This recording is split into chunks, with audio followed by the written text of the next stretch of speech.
lights are out and you stumble in the dark. You kept pushing on, but then you went too far.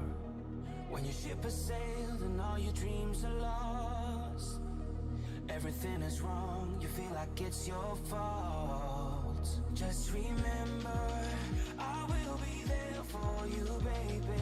Remember, there's nothing out there to get you, don't forget it. When life throws lemons, just call on me. Just call on me. Just call on me.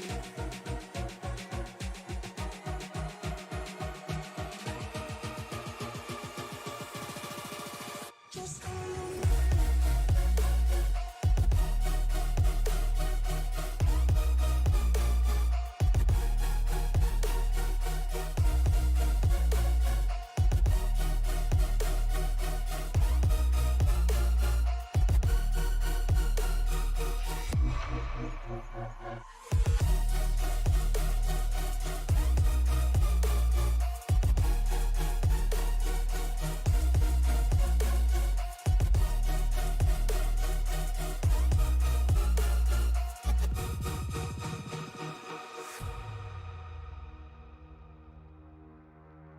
You're stronger now than you ever been.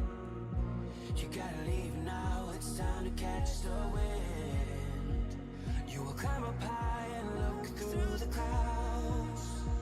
And when you're feeling low, I know you'll bounce back. Oh, and just remember, I will be there for you, baby. Remember, there's nothing out there to get you, don't forget it. When life throws lemons, just call on me. Just call on me. Just call on me.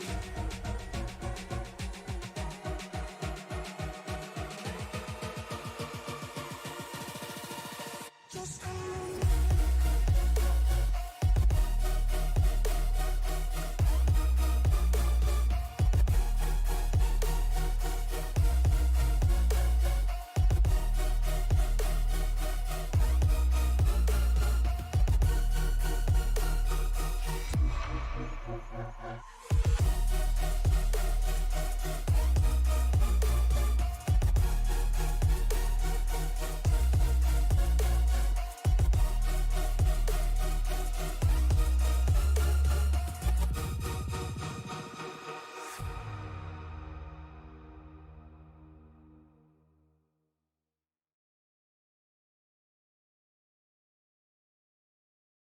Ricmotech, high-performance sim racing equipment. There's only one place to go, ricmotech.com.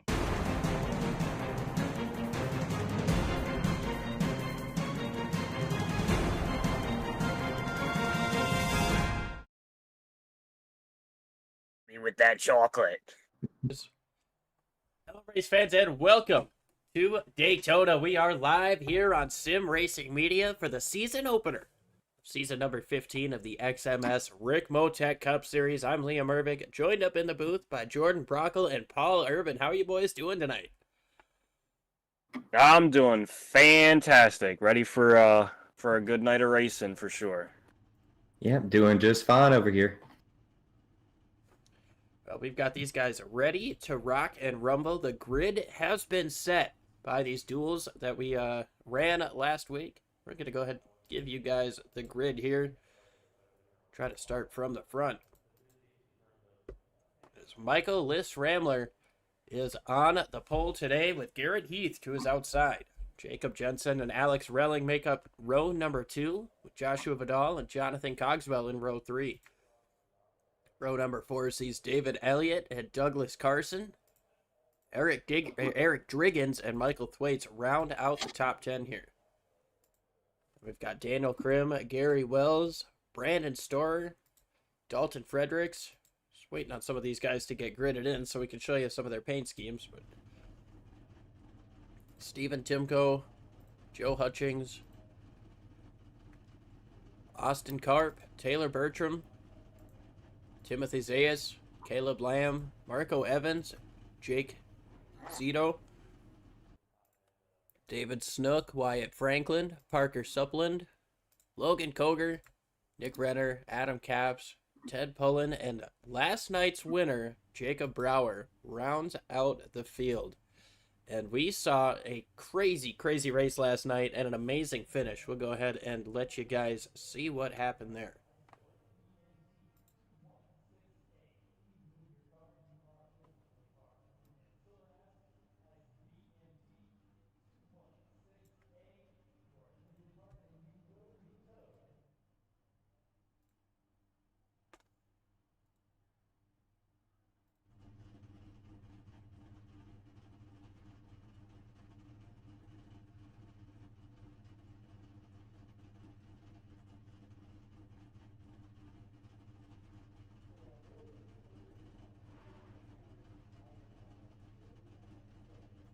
Fantastic finish in the Xfinity Series last night. We've got ourselves another good show in store for us here today as we just get ready for these drivers to get all onto the grid. Currently waiting on our pole sitter, Michael List-Ramler, and Jake Zito in the 13 machine. Waiting on them to get to their cars. Well, Paul, you're used to racing with these guys. What do you think we can expect to see here tonight over the course of 100 laps at Daytona? Well, I'm personally hoping to see a lot of clean action early. I think everybody's going to be pretty patient till they get to the stage, and hopefully some good hard racing at the end and putting on a good show. Well, Jordan, you were with me last night. You think it's going to be as crazy as we saw last night? You think these Cup cars are going to handle a little better? Are they going to be more squirrely? What are we in store for? So, I mean, I'm hoping that we have a nice, cleaner race. You know, I would like to see a lot more moves and you know, kind of a lot more you know, intensity, but you know, smart moves. But with this next gen car, I will say it does tend to, you know, get a little bit on the loose side if you don't take those tires, you know, on that first stop and you kind of try to do a gas and go. Does kind of get a little light end, you know, light in the rear end a little bit there, and I think that's going to be a cause for some you know, pretty big incidents, and I think we're going to be in for a long night of some chaotic events. Looks like 30 drivers ready to roll here on the high banks of Daytona for 250 miles. Everybody wants the checkered flag, wants the trophy from Daytona, from the season opening race here in season 15. Yeah, and I mean, you always want to start that season off with a win. You know, it really gets you motivated. You know, it kind of, you're not terribly, you know, anxious about getting another win. You just kind of then think about getting, you know, consistent finishes, getting more stage points. You know, it kind of takes a little bit of weight off your shoulders, and you can kind of just focus on running your own race instead of trying to, you know, have higher expectations for yourself with getting a win. There's definitely nowhere better to get a win. No time better than to start the season off with a victory and take that pressure off, just like you said, as you move forward throughout the rest of the season. The guys are gridded up. They're doubled up, coming up off of turn number 4. The anticipation is through the roof right now. Pace car makes that hard left turn. The green flag is in the starter's hands, waiting for it to wave. And it's off. Green flag is out. We are racing in season number 15 of the XMS Ricmotech Cup Series.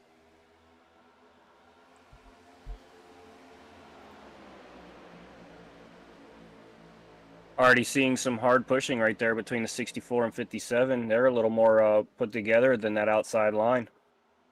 A little bit more organization on the bottom, but momentum coming up in the way of the 6th of Heath. He's going to get out front by about half a car length here. No help coming up behind that 42 on top. That's Alex Relling. He's got a little bit there from the 26 of Vidal, or the 84 rather, up on the top side. That's Jonathan Cogswell.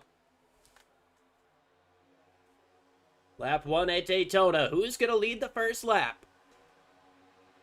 Heath with the strong run. Is he going to be able to get clear? He does. He leads the first lap, gets clear to the bottom for the race lead. Wow, that was a close move there. If he kind of hesitated a little bit there on moving down to that bottom line, and he's gonna have to make sure he doesn't wait that long later, because these guys aren't gonna have as much give, and it's gonna be all take later in a race, and he might just get hooked off a front nose if he's coming to the white like that. Yeah, Heath and Ramler know each other pretty well, though. I'm pretty sure Ramler let him in there. It's real early in this race. It's a lot of give and take. That might not be something you see later on in the show, as it looks like we had one scraping in the wall. Looked like David Snook in the 41. Keep an eye on that. But yeah, not something you're going to see these guys giving like that was when we get to the last lap of the race compared to the first.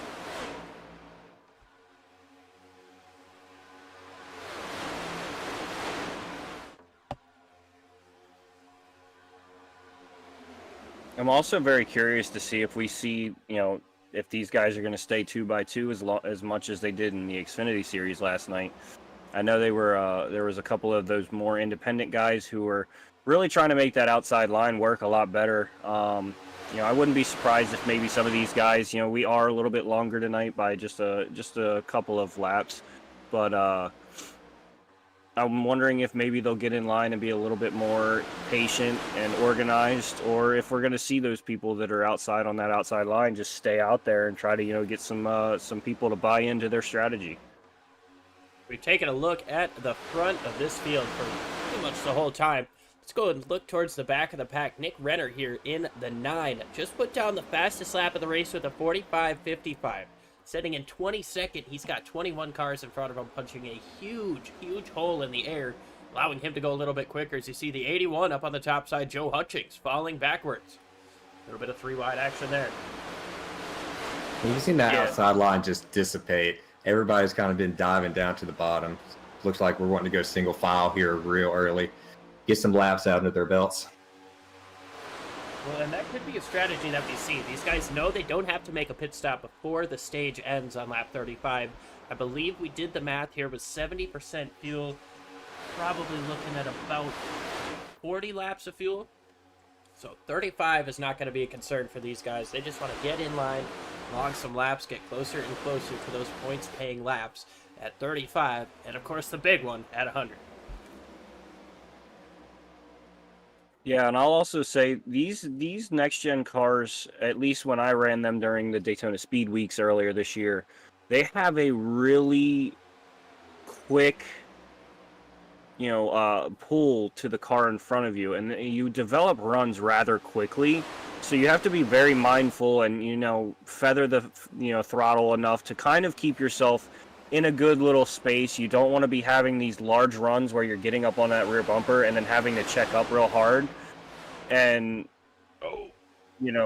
like what's happening in the back of the pack right now. Yeah, that's exactly how that started. Just as you were talking about it, you get checked up behind somebody. We got someone on the apron in front of him. Gary Wells around down the back straightaway. No caution as he got off of the racetrack, but big time smoke down the back straightaway. Doesn't look like there's much damage on that car. Yeah. And just like last night, he's definitely going to be hurting and needing a caution here to get any kind of momentum back. Yeah, he's going to have to, he got a bit of the grass. He's going to want to shake it off there and try to hope for this caution. Hopefully he could stay on the lead lap and not have to wait for that lap 35 stage end. But that is the only guaranteed caution we have in this race. So go ahead and take a look to see what happened to Gary Wells. Get him turned around.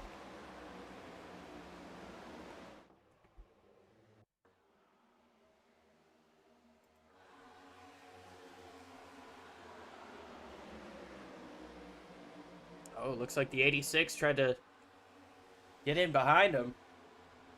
That was a rather wild reaction there to that car.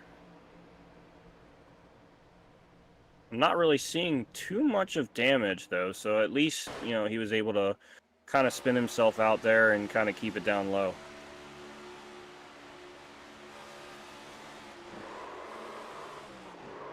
Yeah, just enough of a little bit of a touch to, upset that car and send him down in the infield. Luckily for him, he was able to, turn that thing to the left and just hang on and, slide through the grass there without coming into contact with that outside wall. Yeah, it's a really, really rare occasion that we see a single car spin at a track like this, where everybody's so close and so packed up. There was about 3 or 4 wrecks that happened from about turn 2 to turn 3.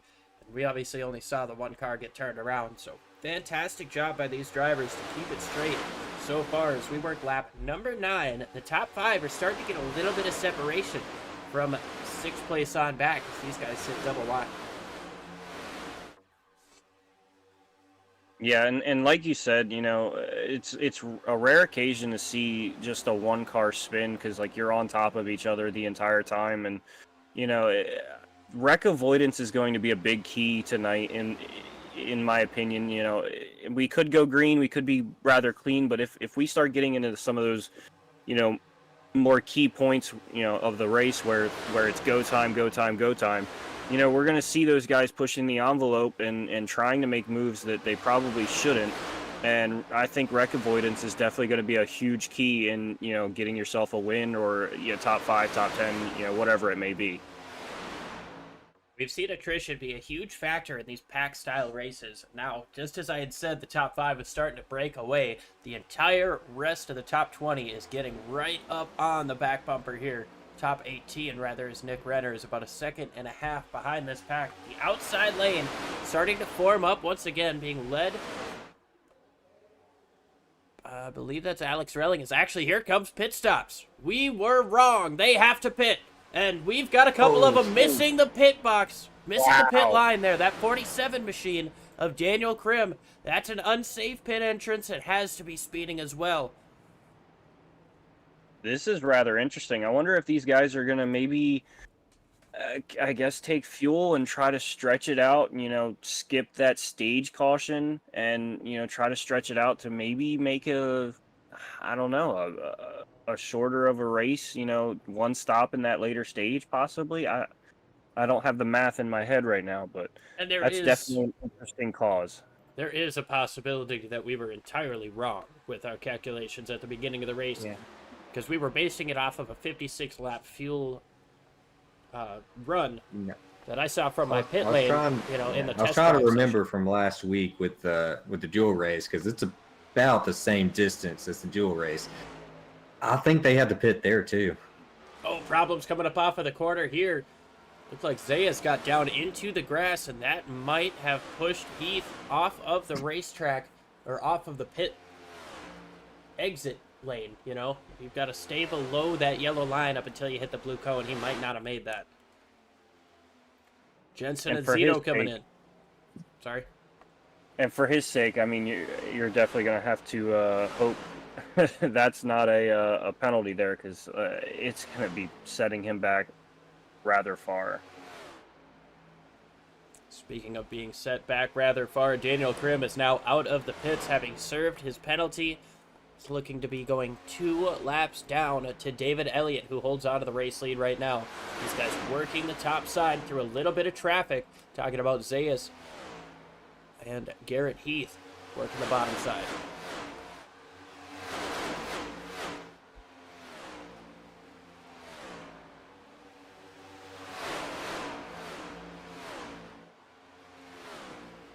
So split strategies, the top 13 still out on the tires and fuel that they started with. 14th on back, came in on lap 10 and 11. Yeah, and essentially we have 2 separate races going on right now, because, depending on how everything falls, you want to be, if you're in that second pack, you want to be in the lead of that second pack, because you could definitely find yourself in that front spot in the lead, or if the first pack strategy is the winning strategy, you want to be in the front of that pack as well. So definitely going to be interesting watching everything unfold here. Right now we're riding on board with Douglas Carlson in 6th place. He's got 3 cars just in front of him, 2 right behind him, trying to close these 2 groups together and make one 6-car line.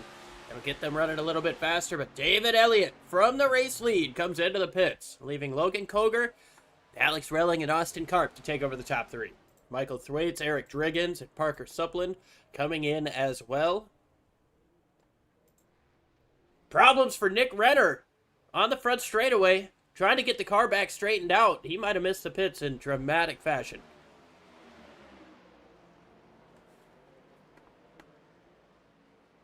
A lot of issues with these guys getting onto that pit road. I mean, you're going almost 200 mile an hour and you're having to really back that thing down really, really quickly, you know, to get down to that pit road speed, which is, I believe, somewhere around 60 miles an hour. So, I mean, going from 60. 195, 190, you know, almost 200 mile an hour down to 60. I mean, that's a drastic change in speed. Not to mention, this is a track that you do not use the brakes on at all, with the exception of coming into pit lane. Those brakes are not warmed up. Those brakes are not ready to roll. I get one use out of them in, you know, every half hour or so.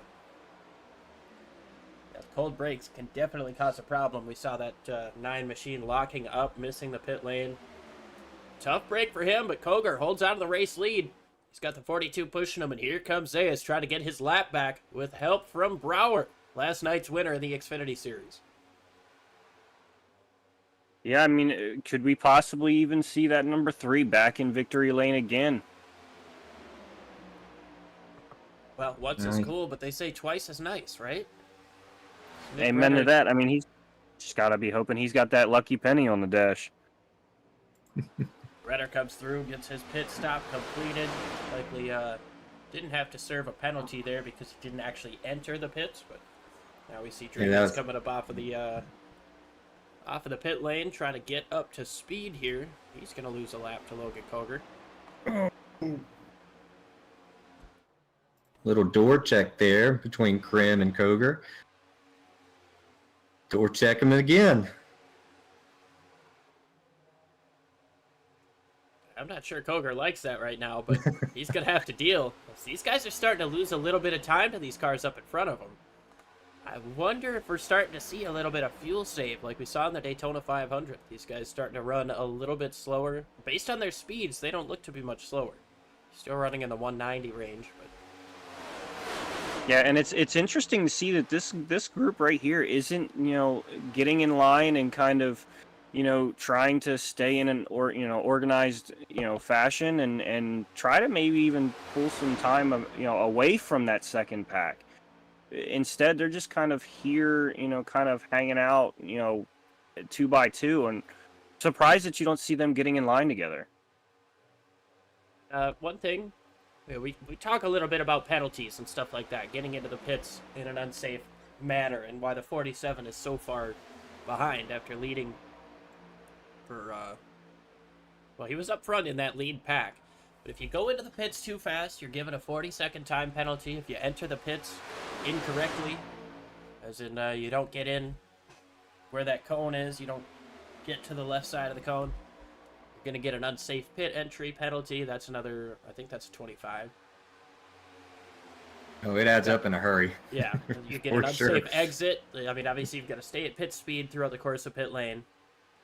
And then you've got to stay below this double yellow line until you come up off of turn number 2. And if you get up above that yellow line, that's an unsafe pit exit penalty.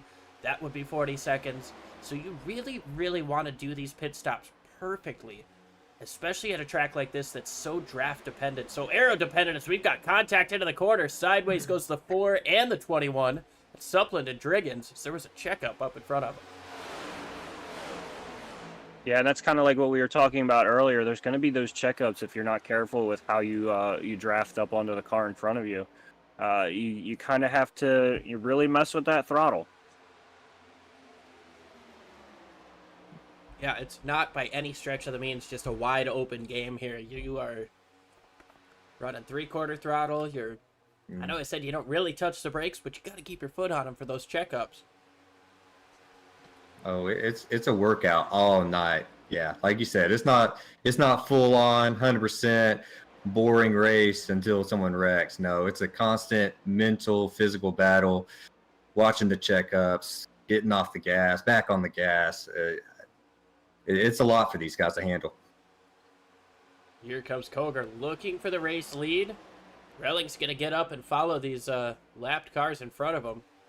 It's Brower and Heath on the tail end of the lead lap right now, and Koger's still trying to look up to the top. He cuts down in front of the 4 of Suppland. That's not for position. Sideways goes to the 3. Up hard into the wall is the 6. Garrett Heath with huge damage. There's debris on the track. He's going to be able to get off of the racing surface heavy into the inside wall. That could be the end of his day. Get a look at that in just a few moments, as now we've got a new race leader in the 25, Logan Koger. Yeah, that was a vicious hit there, and then to come down to pit road and hit that inside wall again. That car is not driving right at all anymore. He's more than likely he's done for the night. I would assume so. He jumped to the pits. Let's take a look, see what happened here. A little bit of contact, got the 3 sideways coming up off of turn 4, and the 6 just got launched into the wall as a result. That looked like a lot of net code there, because that turned very dramatic and a hard right turn there really quickly. It definitely did. It did not look normal. It just launches up to the wall. Yeah, Which tough does... break for that guy, for Heath there. Very tough. Koger's getting hung out to dry now. He's only back to 3rd place. He is 7th in line in this draft pack here, as we've got 2 of them coming down into the pits. That's Relling and Karp from 2nd and 3rd. Now Koger, the only driver out here in this lead pack that is on the lead lap, or not trailing the lead lap here.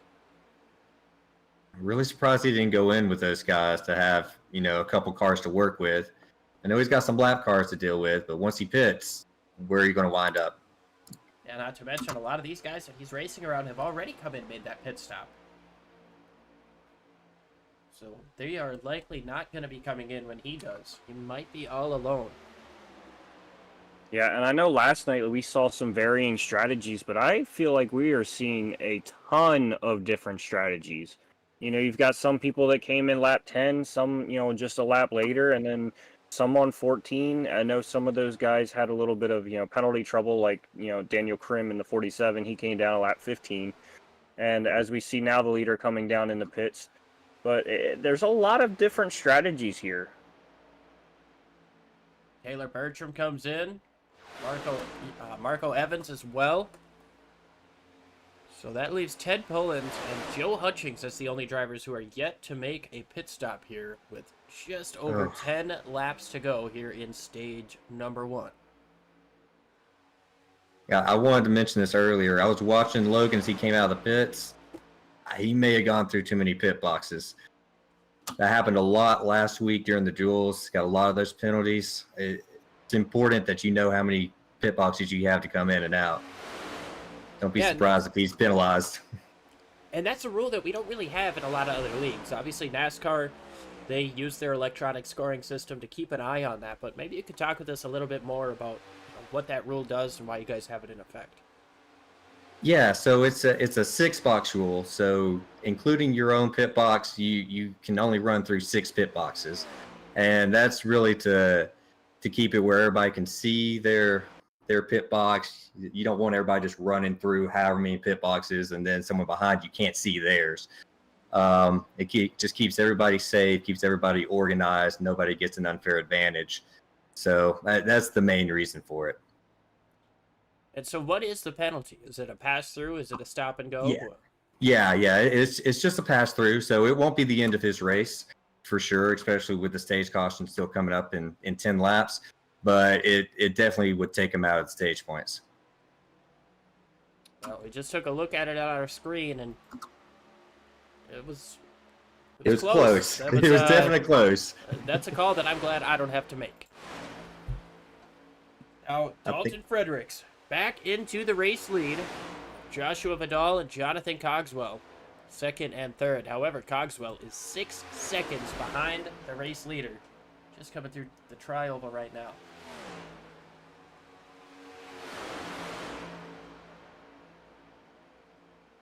Yeah, and kind of going off of what we were talking about in the Xfinity Series last night, for someone like him who had that trouble on pit road and being taken out of possibly taken out of stage points if he does end up getting a penalty there, he's going to have a completely different night than someone who does finish in that top 10 and gets some stage points. He's going to be racing hoping to get the full amount of points at the end of the race by getting a win, so that he doesn't fall back, and put himself in a hole early on in this season already. Well, he's got the tail end of one pack here, right up with Jacob Brower and Zayas for position. I think Supplin and Pullen also in this group here. He could try to race them for position. Now there's Pullen up on the top side, very slow. He's going to have to get out of the way there. Foger gets another spot, gets up to 12th. Penalty or not, stage points might be tough for him to come by. Yeah, no, he's right there on that end. So I mean, I think he'll bounce back pretty easily. Just 7 laps remain here in the stage.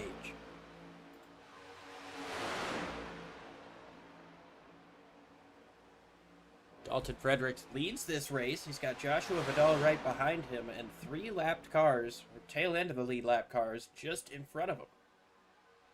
Michael List-Ramler, Gary Wells, and Nick Renner. Done a pretty good job recovering after missing the pit and spinning out.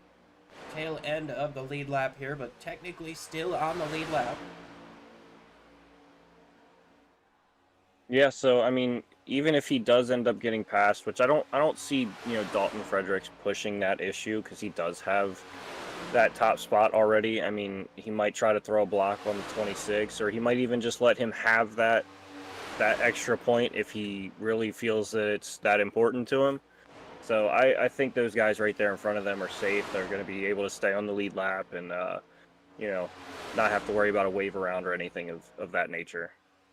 Yeah, and one important thing, too, to think about is that if you do take that wave around or the free pass, you're essentially penalized. You've got to start at the tail end of the longest line, whereas if you can hold on to this lead lap position, you get to come around, pit with everybody on the lead lap, and double up with the rest of the lead lap cars. So that is a huge advantage that you want to hold on to here as we work 5 laps to go here in the stage. Not to mention the fuel disadvantage you're in. You don't get to pit with that wave around, and I'm not exactly sure when these guys pit in front of them, but they're going to be at least 10 laps shorter than the leaders. Oh, absolutely, and I would anticipate everybody's going to come into pit under this caution flag when it comes out, too. So taking that wave around, not being able to pit, that's going to be a huge disadvantage. I guess that's where I'm mean, because I would absolutely be passing these guys. The less competition, the better. Oh, I'm with you there. Just sit tight for now, and once we get close to the end, that's when I start to make my move. But at the same time, you've only got one guy that you're fighting for this stage win. Does that give him the opportunity to take it from you if you start making these moves?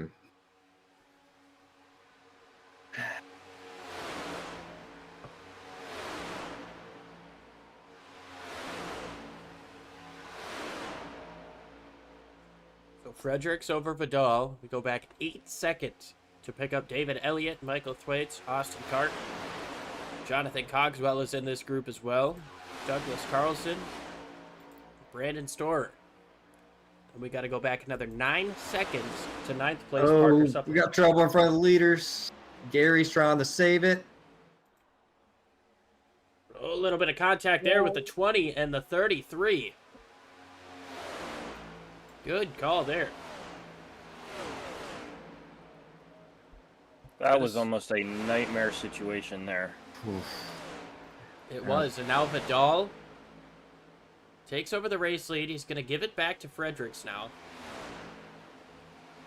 David Elliott is catching up fast, and these guys are just 3 cars running side by side now down the back straightaway, trying to line up in behind Wells, but it's going to be tough as it's now under 5 seconds, coming to 2 laps to go in the stage. These guys are dropping. The front two are dropping like a rock here in comparison to the next pack. Yeah, they're definitely going to be caught here and just swallowed up by that larger and more in line pack without a doubt. Well, they only got to make it 2 laps. I think they'll be okay. Well, we've got split opinions up here in the booth. It's 3.9 seconds is the gap. Go ahead and give you guys the top 5 up on the top so you can see the gap with Elliott. Now it's increasing. Yeah, I'm actually surprised to see that. They got in line together, the 3 of them, and just started pushing nose to tail. I mean, Vidal's a little bit off of there, but they're actually maintaining. Not giving the chance for them to eat into that 4-second gap as we come to the white flag here of the stage. Dalton Fredericks and Joshua Vidal pushing Gary Wells in the 33. Wells tried to catch up to Renner and Ramler just in front of them. They've got a little bit of a tow from these guys up in front as Zayas comes in. He was just getting out of the way. It looked like he was coming into the pits on the scoring monitor, but he gets out of the way of some cars, falls back to 13th place. Down the back straightaway, you can see the 26 trying to fall back a little bit, but he doesn't have any help to make a move on this 20 machine. The caution is out. The stage is over. Dalton Fredericks is going to get stage number 1. Joshua Vidal, then David Elliott, Michael Thwaites, Austin Karp, Douglas Carlson, Jonathan Cogswell, Brandon Storer, Parker Supland, and Logan Koger gets himself up into the top 10 to steal a stage point. Yeah, we were saying he has the possibility to get those stage points, and it ended up at least getting himself 1 there. So not the ideal number that he wanted, but able to get a point, and that's better than nothing. Yep, 1 is better than none. I like points. But 2 is better than 1. I mean, so is 10, but I mean, I'll take 1 over none. Exactly. Yeah, so far you're 10th in points. Haven't even finished a race yet. And you never know how important a singular point can be throughout the course of the season. We remember when Tony Stewart and Carl Edwards tied on points at the end of the chase in 2011. Winner takes all. Pit stops happening here. Wholesale pit stops as the entire field comes in. You expecting 4 tires here? Hey, I think so. I don't really know what the wear level on these tires looks like, but I'd imagine these guys are just going to want to come in, get 4 tires, fill it up with fuel. Maybe set it up for a 2-tire stop later on in the race.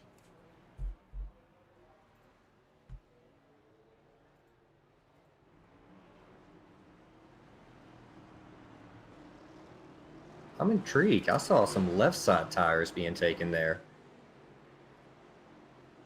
Dalton Fredericks going to win the race off pit road. They're winning the stage.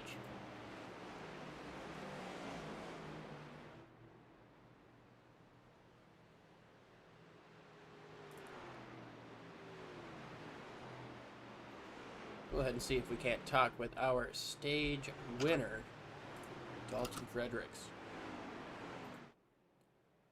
Dalton, it's Liam, Jordan, and Paul up in the booth. You got a copy? Yes, sir. Well, first off, congratulations on the stage win. You pulled that strategy perfect. Kind of talk with us about what was going on with the 33 when you guys got split up from that pack. Yeah, I think he just got hit wrong in the center of the corner. Usually with these things, you don't want to push in the corners if you can avoid it. And that's kind of what happened, and it upset his car. And luckily he saved it. It took a while, but luckily he saved it, and we were able to continue going. You guys pulled a kind of a wild strategy coming in earlier than everybody else did. Do you think we're going to see any more crazy strategy calls here in the second stage? I'm not sure. I'd keep my eyes open if I was you guys with that. But I can't confirm or deny if we are or not. But if we continue what we're doing, we're kind of holding ourselves pretty strong, and hopefully we can continue this all the way to a win. Well, awesome stuff. We'll get you sent back to Hutch Sport. Thank you for joining us, and congratulations again on winning the stage. Thank you. That was your stage winner. A caution-free stage to start off the season at Daytona. Fantastic driving by everybody here in the league. We definitely had a couple of close moments that maybe should have brought out a caution, or definitely had the potential to. These guys kept their noses clean and their cars straight.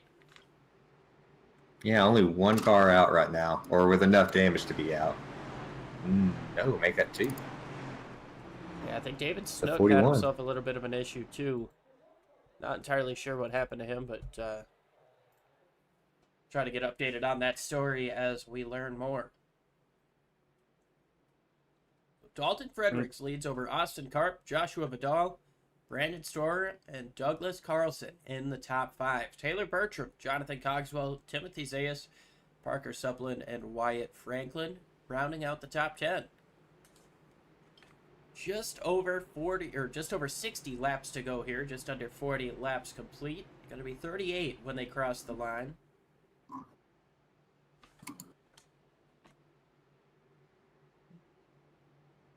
Well, Jordan, Paul, no more guaranteed cautions. How does that change the strategy? How does that change the mindset you have coming up through these next 150 miles or so? Well, it's definitely going to be interesting. We saw so many varying strategies to begin with, but I think you're going to see maybe some teammates, possibly try to find each other and, try to hope for a full green flag run and, just work with your buddies and work with your people and try to, basically make as much distance between everyone as you possibly can when you do get to that green flag pit stop, that hopeful green flag pit stop. But it's seeing so many different strategies. I really don't know what everybody's thinking here. I mean, we saw the leaders come down pit road on lap 10 of the race, so it's going to be interesting. And of course, Dalton, he could not confirm or deny if they had more crazy strategy calls in their sleeve. But given the phrasing, given his comments there, I think it felt a little cryptic, didn't it? Strategies here. It felt a little cryptic. He didn't want to say no, but he didn't want to say yes. Back green flag here. Austin Karp up on the top side, trying to take away the lead from Dalton Fredericks. Dead even across the stripe. The inside lane has a touch of an advantage just now, but that outside momentum is strong. Yeah, and I mean, it's definitely looking more like that Xfinity race where we saw some people hanging out there on that outside, side drafting like the 19 is right there to, get himself, in front of that lead car on the inside and just kind of hoping that car behind him will get to his bumper and, push him past that leader and maybe take over and control the race. Yeah, controlling this race is what everybody wants to do, but I feel like it's going to be tougher to pull that Brad Keselowski, Dale Jr. blocking both lanes type of stuff that we're used to seeing at Daytona. These runs just come so fast. We talked a little bit about it in the pre-race. These runs just come so fast. You can't afford to block when somebody's that much quicker, otherwise you're going to turn yourself around in front of everybody. Yeah, I feel like we've been rather calm. I know we've had some incidences where, the 6 got turned into the wall, but that seemed to be a little bit of a netcode issue. The 9 spins out on pit road. You have people missing the entry to pit road, but it seems rather tame to me, and it's a little discomforting because usually you come to Daytona and you're tense and you can just sense things, but I'm not really sensing a whole lot like you normally would. So it's making me a tad bit uncomfortable, and I'm just waiting for the chaos to begin. Yeah, you start to get a little bit lax out there, trusting everybody around you, and then all it takes is that one lapse of judgment for calamity to ensue. I'm right with you. It's just a little uneasy right now. Yeah, it's almost too calm. We're seeing the calm before the storm here. With 58 laps to go when they come across the stripe this next time. We know we're going to see some more pit stops happening. These guys are mighty cordial right now. And yeah, it's almost too After quiet. you, good sir. It's quiet. It's almost too quiet. These guys are doing a phenomenal job switching lanes back and forth, trading the lead back and forth. The Storer now up on the top side. He's going to take the advantage with a huge push for the 24 of Taylor Bertram. Haven't talked a whole heck of a lot about Taylor today, and now he moves down to the inside to try to take away the race lead. Yeah, and I don't know if Brandon's gonna like that very much. He kind of just got left out there to dry by that 24 car, but I mean, it seems to be paying off for him for right now. This guy's catching up to Daniel Krim here. Here comes Zayas to the bottom for the race lead. He was a lap down before. We were talking about him having missed the pit lane. That inside lane, though, just seems to get slowed up coming up off of the corner as Krim gets up into the wall. Once again, you see another person drop down below that 83 and kind of leave him out there hanging to dry. I feel like he's slowly getting some people on his list that he's not going to trust very much. And at a place like Daytona, you want to have as many friends as you possibly can. That is absolutely right. You want to try to make friends with everybody you can, so when it comes down to crunch time, any bumper looks good to you. Here comes Koger down to the bottom side. He's going to try to take away second place, third place here on the bottom. No help at That's all. second place, actually. 5 car behind Brandon. There's actually a lap down. Oh, wow, yes, he is. Good call there, Adam Capps. Second in line, 26th on the scoring monitor. I thought it was second, but it was the third car in line. I got confused. Great job here for Nick Redder sitting in second place, though. He missed the pits, spun out, stayed on the lead lap. Now it looks like these guys are starting to maybe work in that train up on the top side. Yeah, that was the best decision for Nick coming down pit road there to just keep it to the outside of that commitment cone. And I'd rather spin out on the track a little bit and lose a lot less time that way. He's made a fabulous recovery. Yeah, absolutely. If he makes that left turn, gets out of the pits, he missed the cone. He's got a 40-second penalty he's got to stop for, and that's going to put him 2 laps down. So, obviously, it wasn't an ideal situation, but a great job recovering for that 9 machine. And, well, now he's sitting in second place, trying to get some more distance, as now here comes the 19 of Carp, trying to work that bottom side with a push from the 57 of Ramler.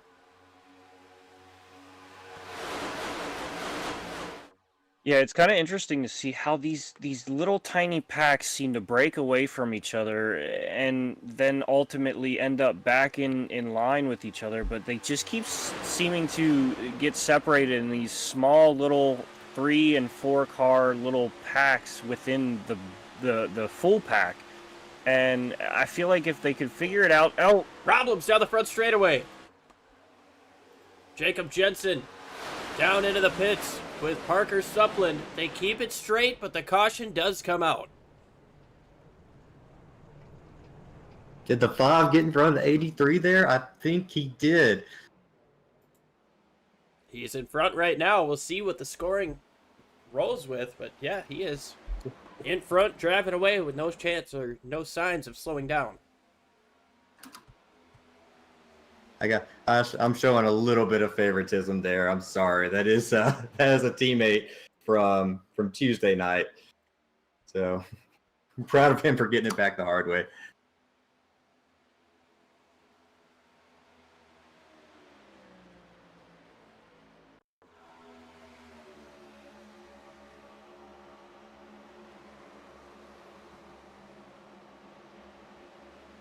And you know, it's kind of like what we were, talking about 2 or 3 times already tonight. It's you see those big runs, and then they, they have to check up, and not everyone's ready for that checkup and that stack up.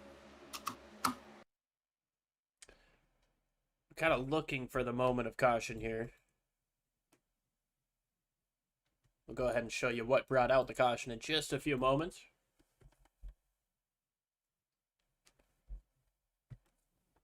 It looks like he's in front at that moment. So obviously they got to go back to scoring loops and those types of situations. But being a Bowman fan, don't tell me about scoring loops at Daytona. I don't want to hear it. So a fantastic job by everybody, able to get through this without making it a bigger deal than it was.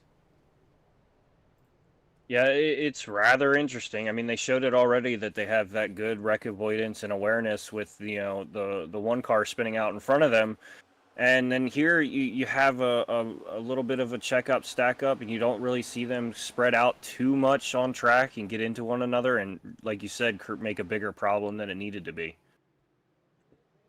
Wholesale pit stops coming up front. We're going to go ahead and step side by side for just a few moments. We'll be right back with the restart.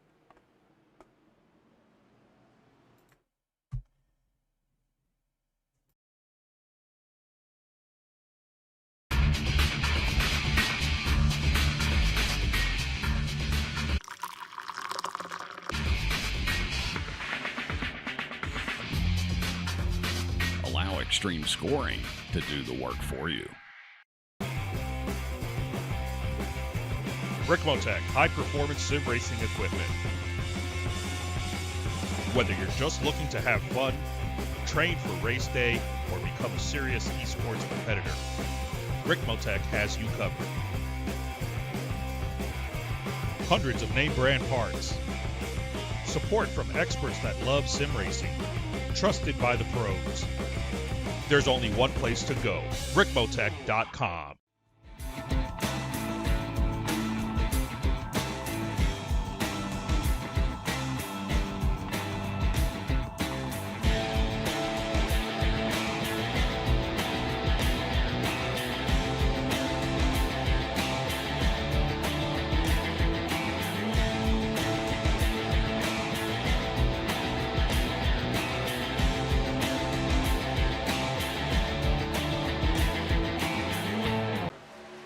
The search is over.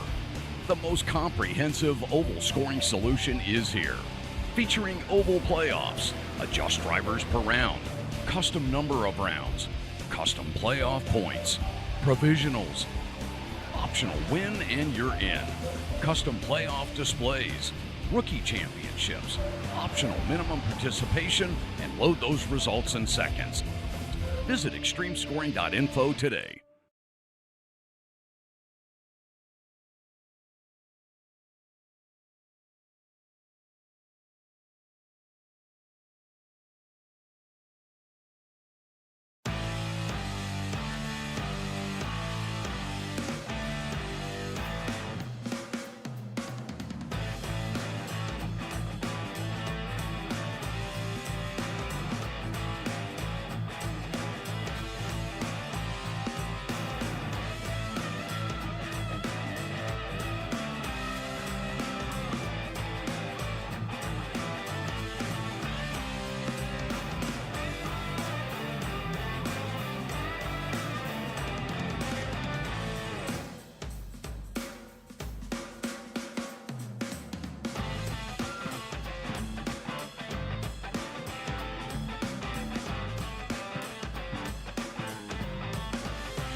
Back live here at Daytona, we approach the halfway point as they come across the start-finish line this next time.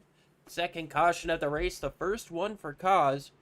Liam Irving joined up in the booth by Paul Irvin and Jordan Brockle. We are excited for the second 125 miles of this race here tonight. And it's almost a perfect little halftime break, isn't it? Yeah, absolutely. I mean, it's a nice little in between. We're going to see, some bigger moves being made, some different tire strategies. Looking here at some of the pit times that are posted, You know, it looks like some people maybe went just fuel only, and some people even took tires, so maybe fix a little bit of damage. So there's a lot of different things going on right now. All right. As that pace car dives down on the pit road, waiting for the control car, green flag in the air, and they are off back under green. It'd be interesting to see if that 9 car might have jumped to start. Was he the control car coming on the outside there? I believe he was the control car. All right, well then that makes sense. He got out by about half a car length. Usually we see these guys choose the inside lane here at Daytona. That outside lane is super strong, though, with Nick Renner up on the top. Yeah, it's interesting to see that top line prevailing a little bit. You know, we typically see that inside line being the preferred line, but here recently with this next-gen car, I've seen a lot more of these league races and even some of the official series where everyone kind of finds their way to the top and run that outside line.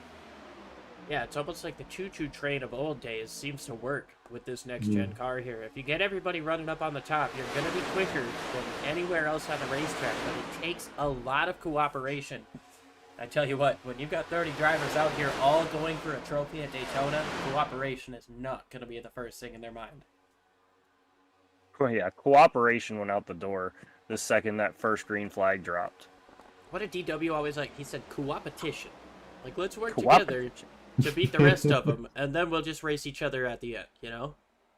Co-opetition. I always like that. Yeah, absolutely. You know, work together until you no longer have to, and when that is, no one will tell you. Yeah, it worked perfectly for those tandem drafting races, too. Absolutely, I remember those days. You shove some guy way out in front so that you're the only one who's got time to make a move. Could we see any of that here today? Because these cars do tandem a lot better than some of the cars we've seen in the past. Yeah, you definitely see them hook up, nose to tail, and really be able to shove someone far out there. It's timing it right to where you push them out there far enough, get yourself a little bit of a back off on them to get that run and take them to the outside, do a little side drafting, and get to the line first. We talk a little bit about the tandems. What that is basically is the second car in line gets right up to the back bumper of the car leading them. It completely takes off all of the air on the front of your car because that car in front of you is pushing such a big hole. There's no air resistance on the front of your car, so you can push that car faster. That car going faster in turn pulls you faster, and it creates amazing speed. It's tough to do in these cars. It's not quite like those COT cars in the early 2010s, but it's definitely doable, and we've seen some guys get out front, especially under that first run, utilizing that tandem draft. Yeah, and it's interesting. I wonder how long they can stay tucked in behind, because these cars, they will overheat, not getting air to that grill, being on that bumper, you're not getting that direct airflow into that, radiator, and I wonder how far you can push them. Could it be half a lap, a quarter of a lap? Could you even maybe get a full lap under that rear bumper? It's funny you actually mentioned that because I did go back and get an update on that 41 of David Snook. That's actually why he's out of the race, is being tucked up for too long and the engine expired on him. That is a heartbreaker, and it is so easy to do. So now you see the top two. Ramler and Vidal, they got together in a little bit of a tandem, got some distance between them and the rest of the pack. They've separated, and now third place Wyatt Franklin's closing in on him once again. But if you do that at the right time, say down the back straightaway going into turn 3, you might be able to prevent those guys from making a run at you. You could try to steal the win for yourself. As Ogre gets up into the wall in the middle of the pack. Everybody stays clean, and Green gets away okay.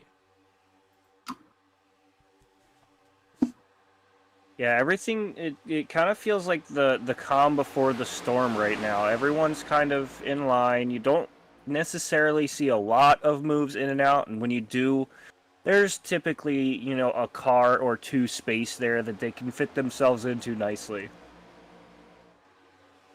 Yeah, these guys try to find that blank space to fit themselves in this draft line. Like we've seen a couple times already, I'm more worried about the huge checkups because closer and closer to the finish line here, there's going to be less and less give, less and less checking up for the guy in front of you, and we've already seen it. That's when we're getting most of these turns and cautions.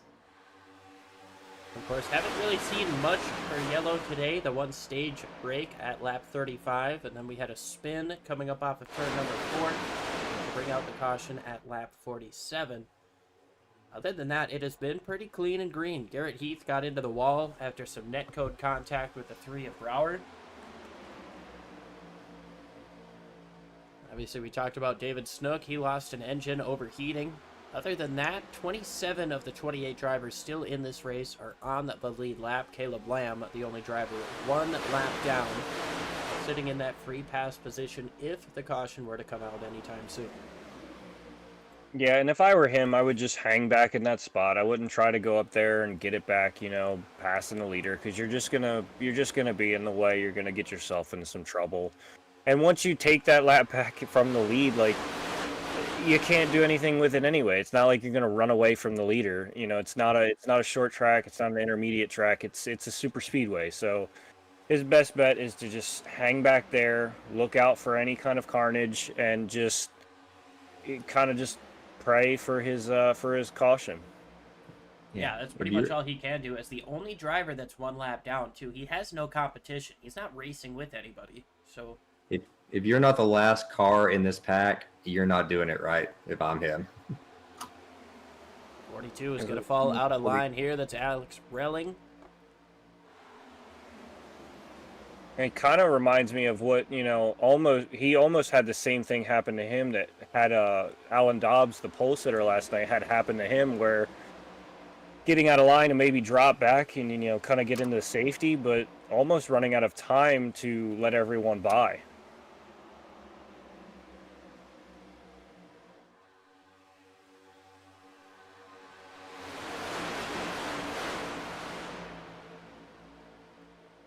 You remember what I said earlier about those cars were on the tail end of the lead lap? I would lap them. His 57 was one of them that was almost lapped. This is exactly why I would have done it. Yeah, any kind of competitive edge that you can manufacture for yourself, I definitely would see a reason in doing it. As long as you can do it safely and quickly, without a doubt, a smart idea.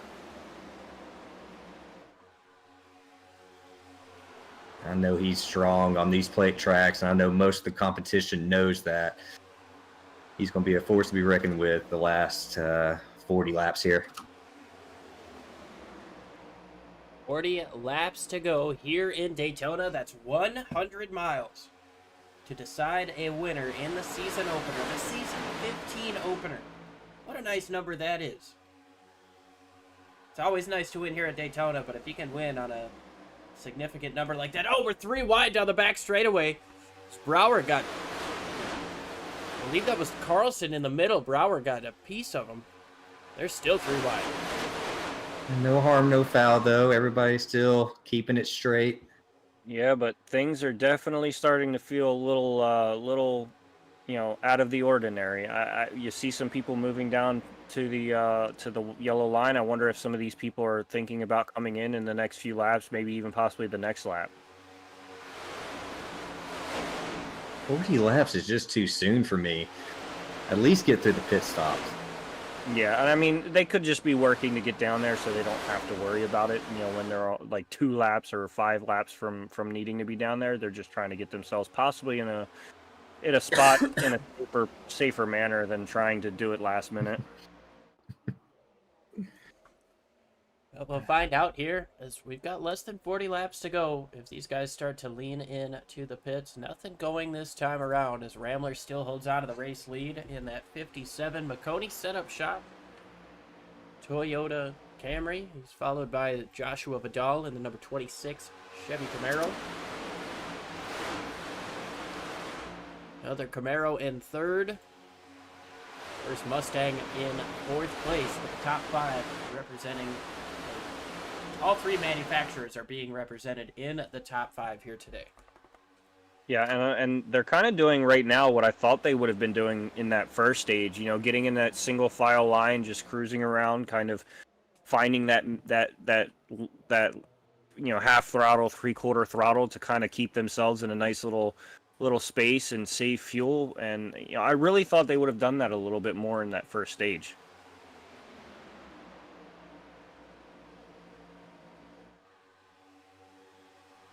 Yeah, I agree with you. To me, this is 50 laps too late from when they should have been doing it. Now is whenever I'd start getting a little bit dicey with the moves, getting up towards the front. I know I said I'd like to be safe, but I do want to be up there top 10 coming into this final pit stop to set myself up for the win here. Yeah, and that's the thing about us as sim racers. We live and breathe some of this this racing stuff. A lot of people who are on here are true NASCAR fans, and we see an opening to get us up as looks like someone grabs the wall there, but we see ourselves an opportunity to get lead at Daytona. Yeah, like yes, it's the virtual Daytona, but you're still leading at Daytona, so it's very hard to kind of fight that primal instinct of I need to be in the lead. So I know I struggle with that from time to time.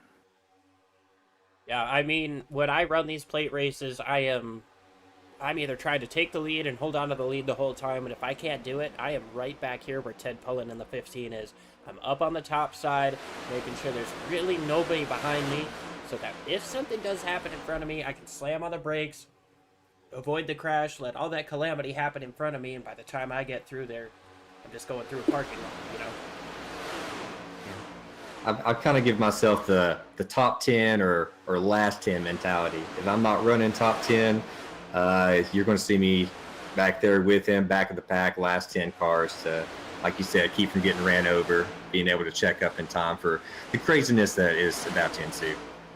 Yeah, one of my biggest fears at a track like this, when a crash happens in front of me, is getting ARCA braked. We hate to say that term, but given the history of the series, how much it happens there, it is well deserved.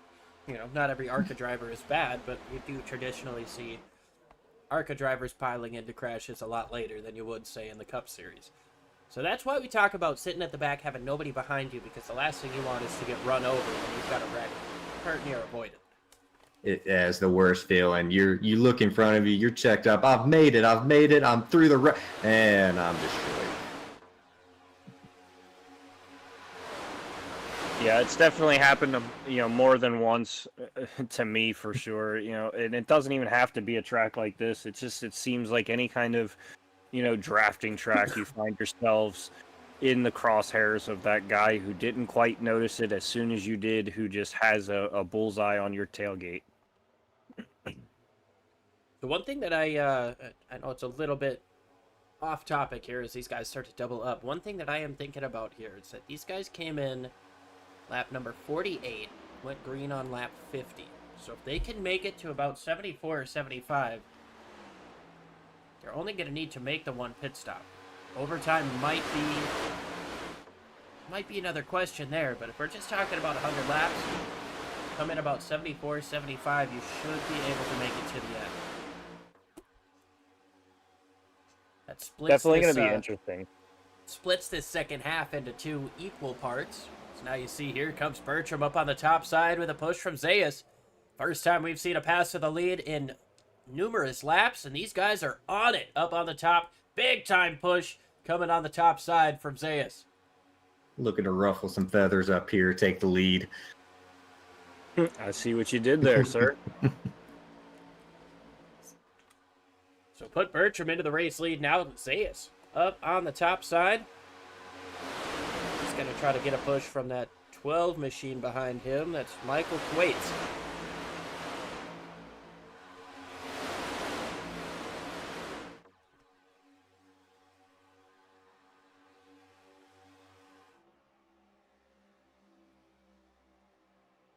Starting to get a little squirrely with the pushes now.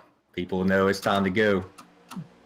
Yeah, and I can also see, I know I said this last night, and I hate to do another announcer's jinx, but you can see that Rush Hour Racing, those 4 cars in line right there, those 3 nice and beautiful pink and blue cars, and then that solid blue number 15 of Ted Pullen, those 4 are part of Rush Hour Racing.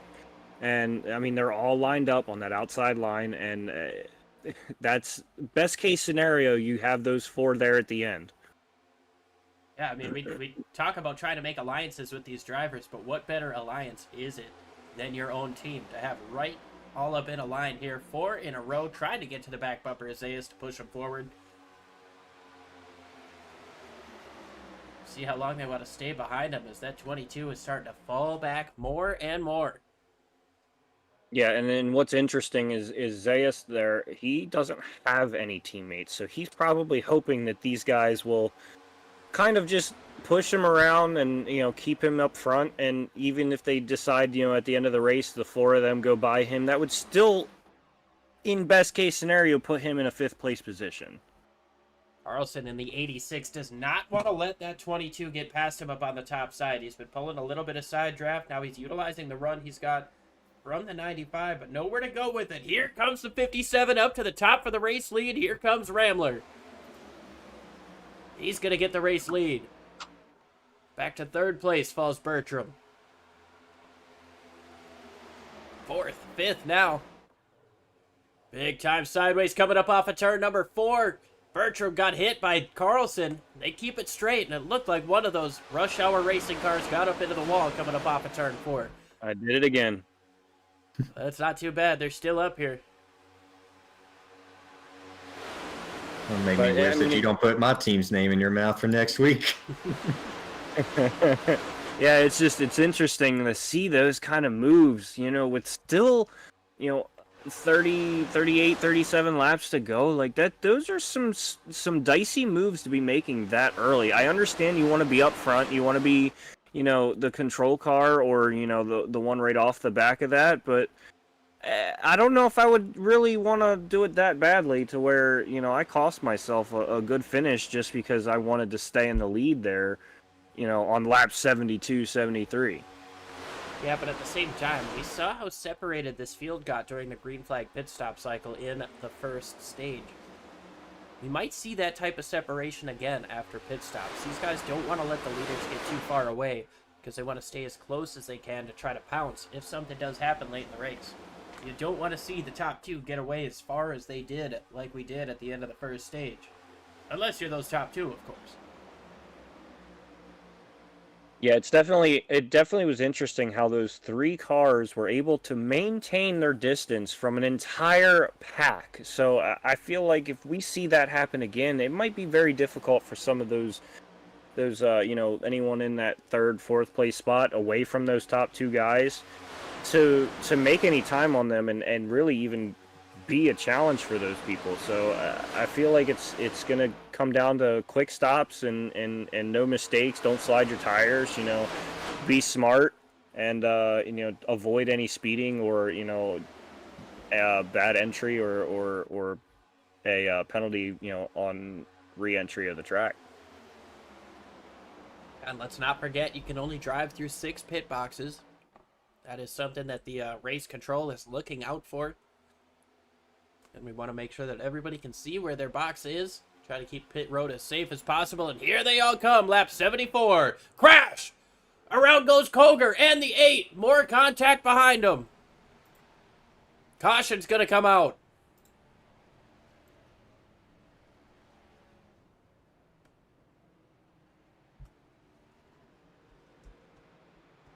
And just like we said, you know, waiting for some carnage, and, you know, it's always hard to go down from that 190 mile an hour to that 60. So, you know, especially when they fan out as wide as they do. It looks like a couple of separate incidents happen here. Koger's coming into the pits, and whoever it was behind him, potentially Supland, didn't realize that he was going to be pitting from so far up. Got into the back of him, turned him around. A little bit more contact behind him with David Elliott. Gonna look at that in just a few moments.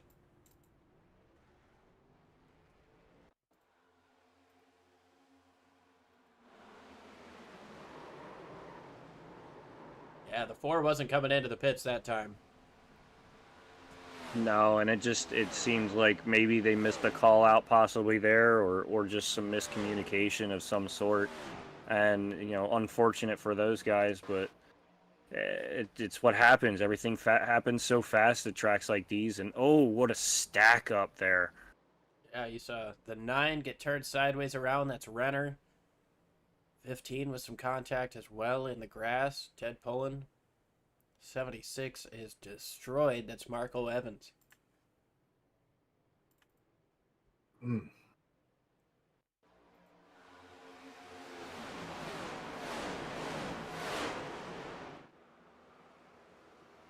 Just nowhere to go as the 8 was coming down the racetrack. Kind of a blessing in disguise for all those guys that did make it on the pit road safely. Able to get their stop done with the caution being out. They're going to come around and be able to take the lead here. That is true. Yeah, everybody from Rambler on back. 15th place all the way back to 25th. Even some of these guys that did get involved in the caution did come in and get the pit stop done. I know Koger and Renner, they're going to have likely an unsafe pit entry penalty for the crash, which is unfortunate, but still part of it. And the rest of the crew, the rest of the group comes in to pit this time.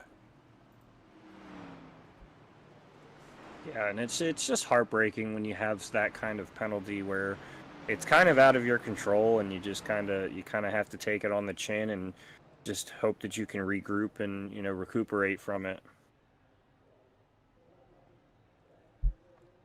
I will have to keep an eye on these damaged cars as they come up off of the pit lane. Ramler, Franklin, Zayas, Brower, and Carlson are in the top 5. Vidal, Fredericks, Bertram all made the pit stop under... well, they made it onto pit lane before the caution came out, so therefore they were able to complete their pit stop. If the caution comes out and then you go on pit road is closed at that point, so you are not allowed to make a pit stop. You can drive through, but you can't stop and service the car.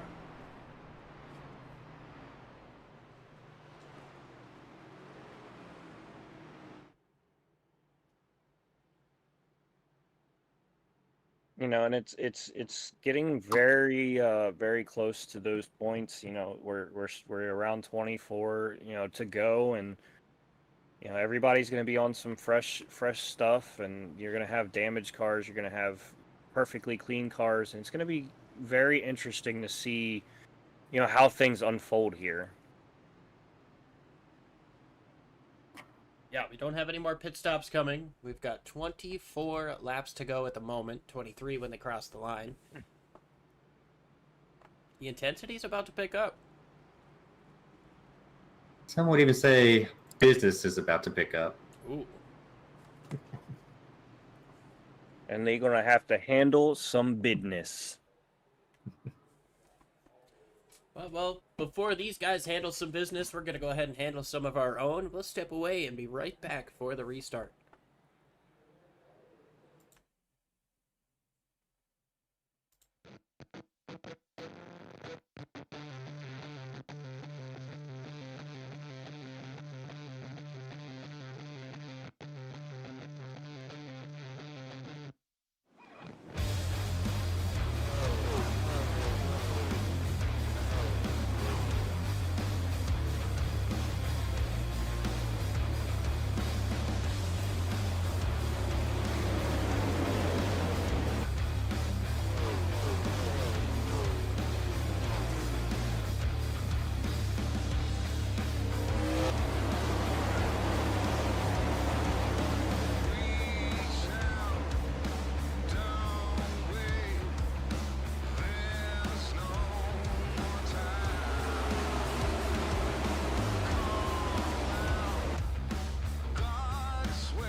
Back live here at Daytona. Going to be 22 laps to go when we take the green flag. Michael Scott, List Ramler leads the race over Timothy Zayas, Jacob Brower and Wyatt Franklin in row number 2. Douglas Carlson, Joe Hutchings, Joshua Vidal, Jonathan Coxwell, Jake Zito, and Parker Supplin round out the top 10. Pace car makes that hard left turn once again. Waiting in the box, but green flag is out. Ramler gets us going. Yeah, and it might want to be easy there with Ramler. He got a pretty good fire off there, but he might be swallowed up pretty quickly. I don't think anyone's gonna test him here, but you know, if he does that later like if they get another caution and he does that, you know, towards the end of this race, that's not gonna work well for him at all. You start hearing ducks, it'd be a sit, or hear the quacks, it'd be sitting duck out there, which he already was. He's gotten past on the outside. Now here comes Brower, trying to take the lead. Pick up right where he left off last night. Took the checkered flag in the Xfinity Series. Now he's coming out front. He's got the race lead. Right in front of Ramler. Yeah. Zayas tries to make a move up on the top side. He's got help, but nothing doing right now. Yeah, Brower's seeming to want to make it 2 for 2 for the weekend. I tell you what, a sweep is special anywhere, but to get it done at Daytona with just how unpredictable this track is, that would be something special for that 3 machine. Yeah, I mean, it's one thing to win one race in a weekend, but to go back to back at Daytona is unheard of because of the unpredictability of tracks like this.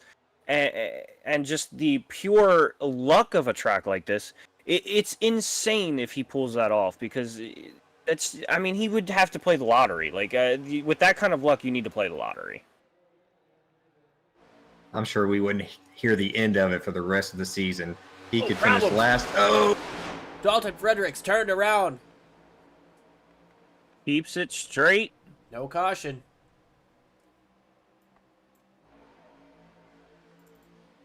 Get a quick look what happened there. From the blimp cam. Renner just got to his inside. A fantastic job of not coming all the way back up the racetrack and collecting other cars, though. Oh, more trouble in the back of the pack. Austin Karp is in the wall, and Renner looks to be involved in another one.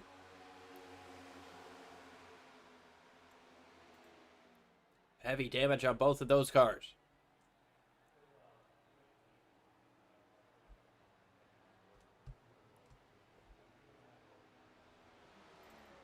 Yeah, it looks like that right front wheel isn't even turning for that 19 car.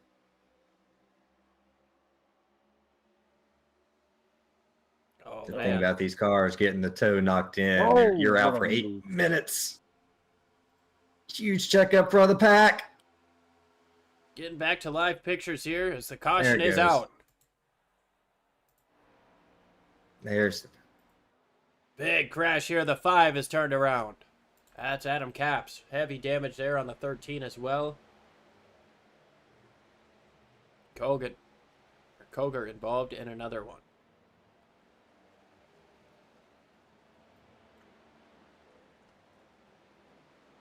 There's nowhere for Adam to go there. Happened right in front of him.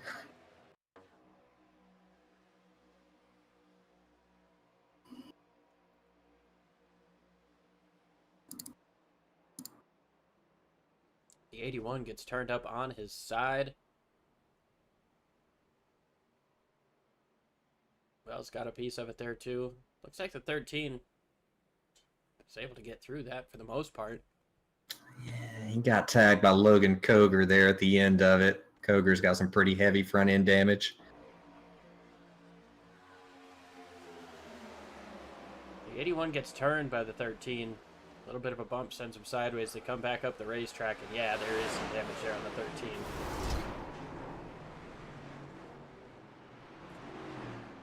Yeah, and once again, you're just seeing a chain reaction of things happen there. You know, they see the checkup.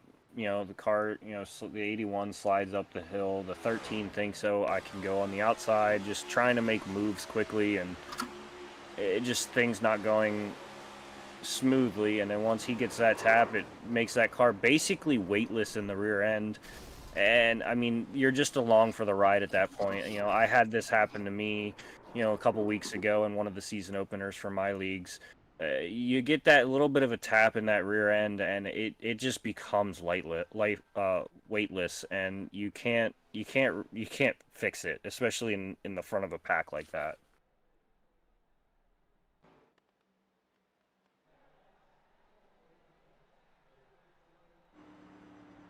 Head on board here with Jake Zito, and yeah, you're right. There's just nothing you can do when you're in a pack like that. And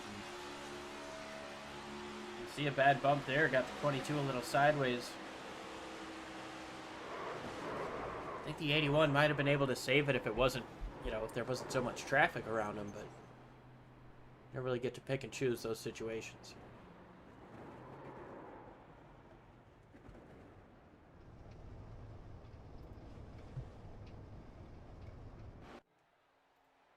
Jacob Brower is the race leader. 17 laps to go here in Daytona. And just like we said, business was going to pick up, and the more that we have these cautions and, tick off these laps, we're going to start seeing a lot more impatience a lot quicker. People are going to realize, we went from 24 laps to make our moves down to 17 while still under caution, so probably going to have 15-ish laps to go, once we get back to green. So you're going to have only 15 laps to get your moves in.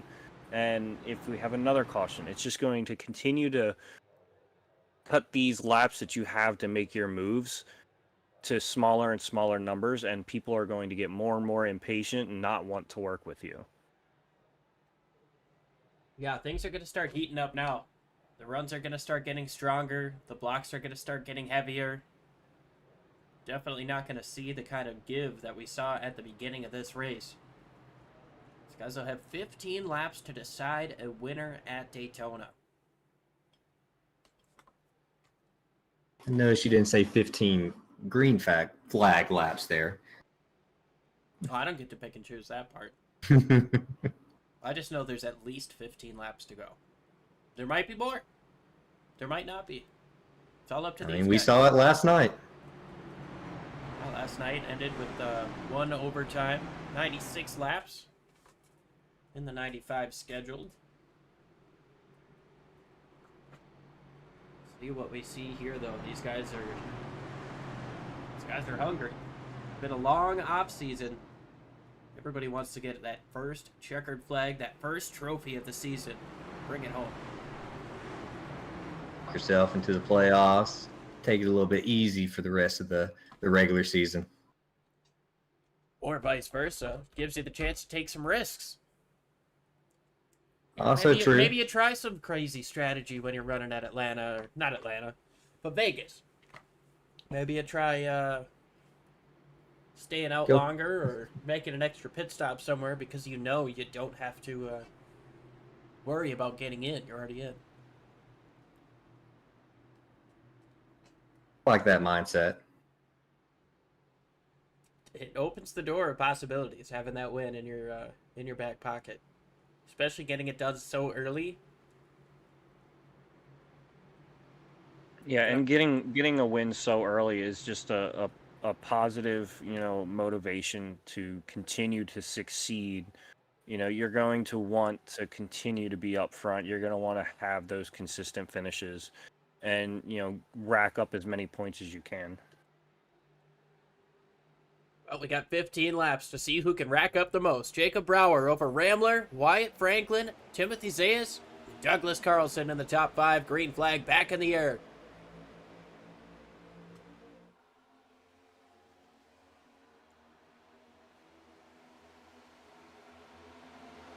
Seeing that high side go stronger and stronger on these restarts. Look at how close Zayas is. He's staying right in line here. A little bit of movement coming down the back straightaway, trying to get to that back bumper. Ramler's going to be clear for the lead for a moment, but I wouldn't come down now, no. 5 to go, maybe. 15 to go, not so much. I don't even know if I'd do that with 2 to go.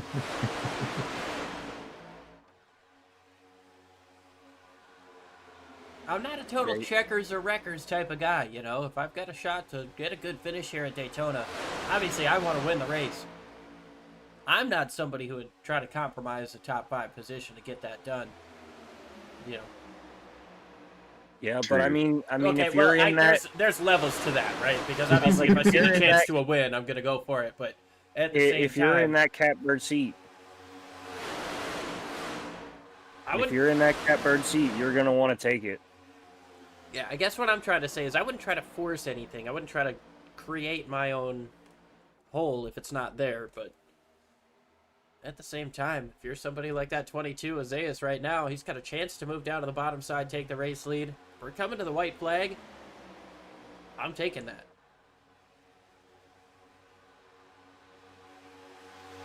What do I know, though? I'm just I'm a booth guy. I don't belong on the racetrack with these guys. These guys are incredibly talented out here on the racetrack and definitely putting anything I can do to shame. Look at that 57. Yep. He's trying to work both lanes, and now the 22 of Timothy Zayas has fallen in behind him. Double file from third on back. You know, instead of being a backseat driver, we're really good at being booth seat drivers. If I'm being honest. Here comes Jonathan Cogswell looking to the top side.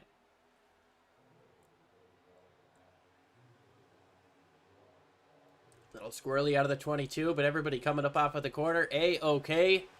Side by side for the race lead across the line. Give it to Ramler that time by a skosh, but Cogswell is running strong on the top with help from Daniel Krim, who's back on the lead lap after getting penalized on the first pit stop of the day. Back on the lead lap and damage on the front end, but he's not feeling it right now. No, that car's running fine. He's feeling like a top 5 runner at Daytona right now, and that's got to feel pretty good as they go 3 wide down the back straightaway. Yeah, a little bit of contact on entry there with the 84 or rather the 83. Got a little bit squirrely there. That's Brandon Storer. Yeah, and it's like I was about more to say. Contact before it gets turned around. Parker Supplin goes around. The caution comes out. The 51 caught up as well. That's Caleb Lamb.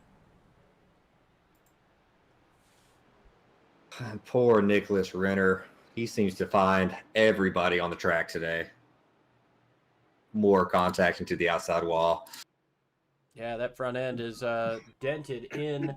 Right now you can see pretty major damage to the front end of that Camry. Let's go back and try to show you what happened to bring out the 4th caution of the race.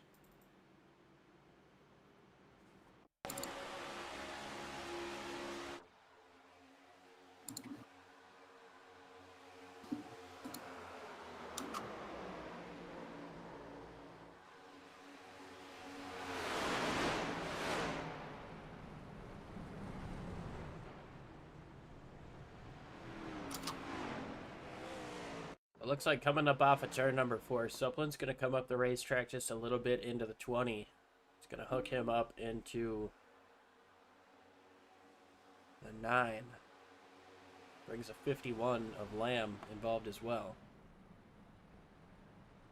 And that's just unfortunate, you know, fighting for the same spot on the track at this, you know, at the same time, and it's just gonna happen. You know, we're getting down to crunch time, and everyone's gonna start taking every little inch that they possibly can, and he just seemed to take a little bit more than he could.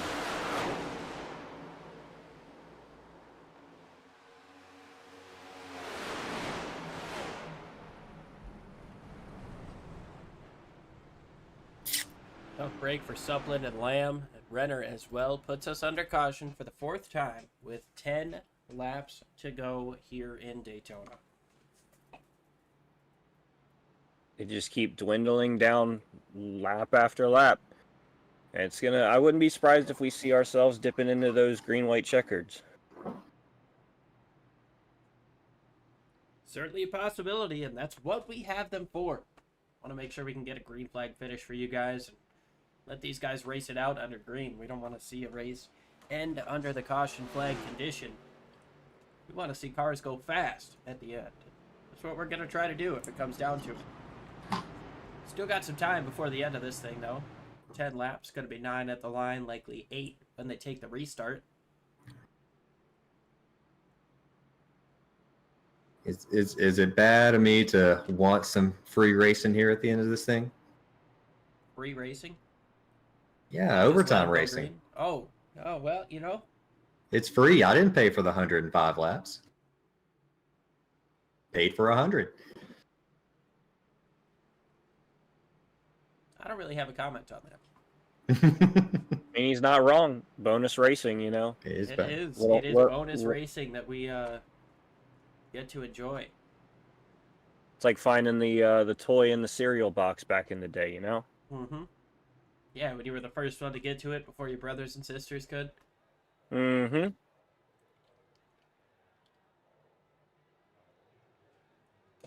Interesting analogy, but I like it. You got to pull them out of the hat every once in a while. You know what I mean? Pull them out of the cereal box. I get it. Analogies are like rabbits. You just gotta pull them out of the hat. But always love a good dad joke. I learned from the best.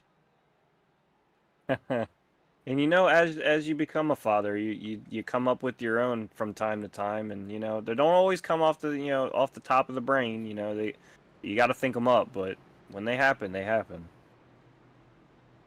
One of my favorite dad jokes is two fish are swimming in a river, and one of them swims into a wall, and the other one says, "Damn."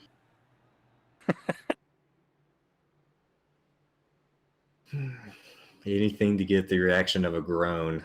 That's what I'm Yeah. all about. As long as the kids are rolling their eyes at the joke, saying, Mhm. "You are so stupid," that means you did well. Yeah, exactly. If they don't do that and they laugh more than they roll their eyes, then you know you got to come up with something better. Mm-hmm.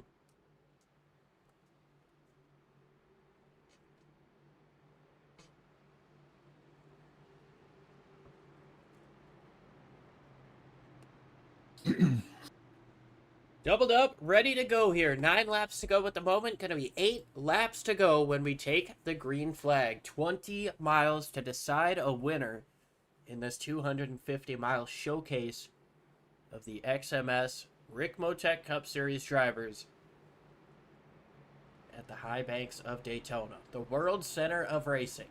Built by Big Bill France in the late 50s. He wanted something that could rival Indy and be one of the fastest speedways in the history of the world. He got it done. Ran the first Daytona 500 in 1959, which was won in a photo finish by Lee Petty. And of course, back in the 50s, they didn't have all this electronic scoring stuff. They actually had to review photos taken at the finish line. It wasn't decided until a few days after that Lee Petty did indeed win this race. Are we going to see a finish as close as that this time? We've got 8 laps to find out. Green flag is in the air, and Brower all over the back bumper of that 57 machine, getting them both out in front of Zayas. It definitely looks like Brower's trying to find a way to push him out as far as he can, and maybe jump up to whatever the top line, and kind of make the Rambler fall back and take the point for this.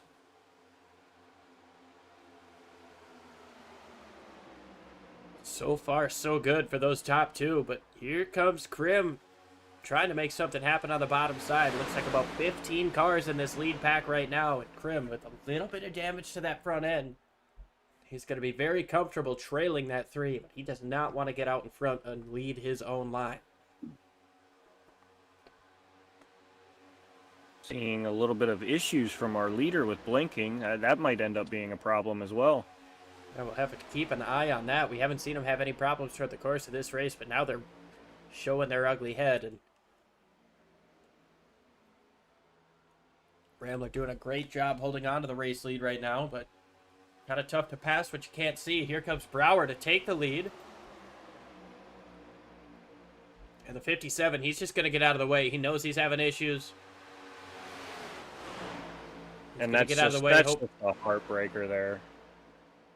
Yeah, I mean, a very, very kind heads-up decision for him, but obviously not the way that you want to end your race here, and He's going to be hoping for a caution potentially or something to get him back in this lead pack if he can figure out his internet. However, Timothy Zayas takes over the race lead. 6 laps to go here at Daytona. Cogswell up on the top with push from Steven Timko. The 83 machine as well. Are those guys teammates up there? 82, 83, 84? I do not know. Let me check the notes real quick. 5280 Sim Sports on the 83 and 84, but the 82 is sandwiched in between them. They're all making it work up on the top side, though. You are right. 81 through 84, all teammates up there. Yes, sir. Teammates working Makes together. it easy for us. Yeah. Teammates working together up on the top side. 5 laps to go here at Daytona. 12.5 miles to decide who wins the season opener.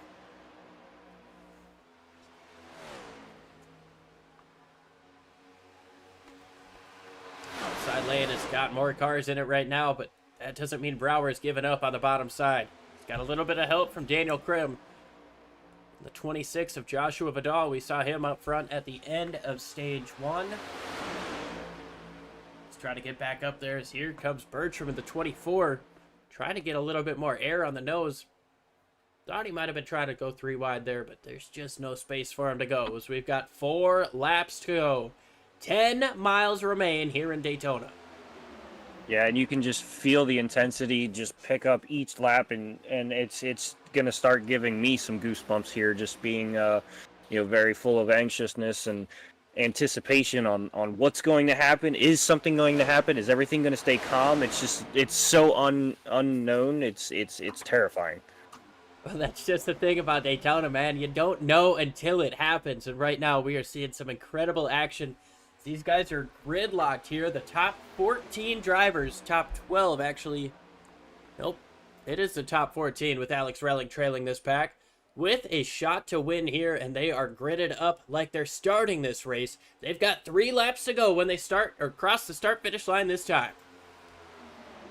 And like you said, you don't know till you know, and it's gonna lead to some heartbreak. But one person is definitely gonna prevail through that front spot and claim a win here. And Jacob Bauer's definitely gonna, Brower's gonna definitely put his name in that hat to try to steal this one.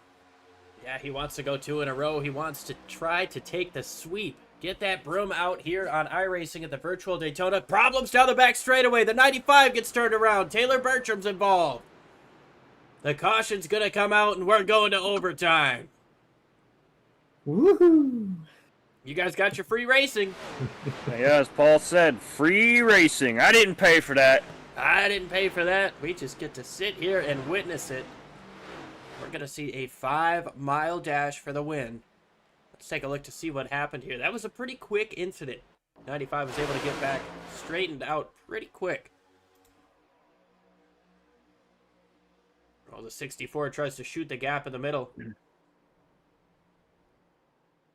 Yeah, it looks like the 64 took that little bit of an opening, and the 24 looked like he was going in for a little bit of a side draft, and that 64 just became the meat in the sandwich there. Yeah, just trying to take what he can here in the last 7 or so miles of Daytona. The hole just closed up as soon as he went for it. Bertram gets caught up. The 95. Wyatt Franklin turned around. Doesn't look like there's crazy damage on that machine, though. He should be able to continue on. Yeah, that's very fortunate for him. As long as that engine still, got full power, he's going to get through this with no problem.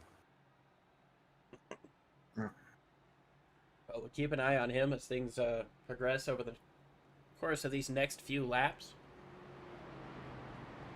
We are now in NASCAR overtime rules, or XMS overtime rules, rather. Which are basic, they're the same, but we're going to get a green flag with 2 laps to go. If we have an incident to bring out the caution before they come around to take the white flag, we're going to throw that caution, we're going to rack it up, stack them up, try it again. However, if they make it to the white flag without a caution, all bets are off. We're coming back around to the checkers. You guys crash, that's great. If you don't crash, even better. But if we take that white flag, we're coming around to the checkers. You know, I'd be interested to know who would be willing to absolutely wreck that leader and dump him and just take all the glory for themselves. Do you think anybody has that in them? You thinking kind of like a Tony Stewart and Kyle Busch incident? A little bit towards that, yeah. You know, one of those. I cannot remember who said the quote for it, but I'd wreck my grandma for a win. That was Tony. Yeah. I'd wreck Okay, my that's mom for a what I was championship. pretty- I I'd was wreck your pretty mom sure for it a was- championship. He said it to Jeff Gluck. Yep. So I mean, I'd be interested to know who would join that wagon with Tony. Depends on how many friends and enemies you want to make after just one race in the season. Yeah, that is true too. You've got a long way to go racing with these guys, and if that's what you're gonna do for your reputation week one, you better be willing to take what comes with it. Yep. It's a long season, a long list of names that's going to know your name after this one. No matter how you do it. I mean, Daytona is it's a super special place to win, and you know, I haven't been lucky enough or good enough to win a league race here at Daytona, but talking to the friends that I have won here, it's special. Even though it's a sim, it's special to win here. Yeah, it's just it's one of, like, you know, I kind of said it a little bit last night. It's one of those just crown jewel racetracks, you know, Daytona, Indy, Talladega. You know, you want to win at those tracks because you kind of get a sense of that same I did it, you know, energy, you know, that the guys in the IRL, you know, racing that they get. You know, you can't actually get out and kiss the bricks at Indy, but I mean, you definitely get as close to that high as you can without actually doing it. That's another place I've never been able to win at, but hey, we've got the iRacing Indianapolis 500 coming back with the partnership with IndyCar and iRacing being returned to what it was after the Motorsports Games fiasco we don't like to talk about. But Definitely think we're in store for a pretty good game next fall. You know, 2025 iRacing coming out with their own version of the console game. Looks to be pretty interesting with a deep career possibly. yeah, it's cool to see these guys taking over for this game series that has needed attention for so long. I mean, NASCAR Heat kind of ticked some of the boxes, but it was still, you know, very kind of outdated, and Ignition was a joke. Didn't scratch the itch for sure.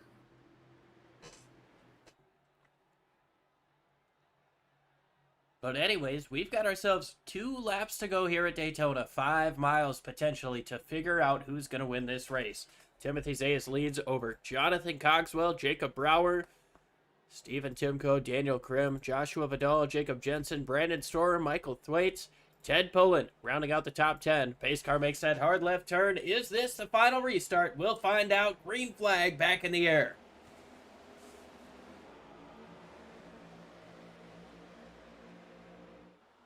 Definitely seeing that inside line prevail there. I almost wonder if those teammates kind of laid back so they could kind of fill in the behind and, you know, kind of get themselves together and maybe work to build a run and pass the 3 cars there to maybe put themselves in a place to win.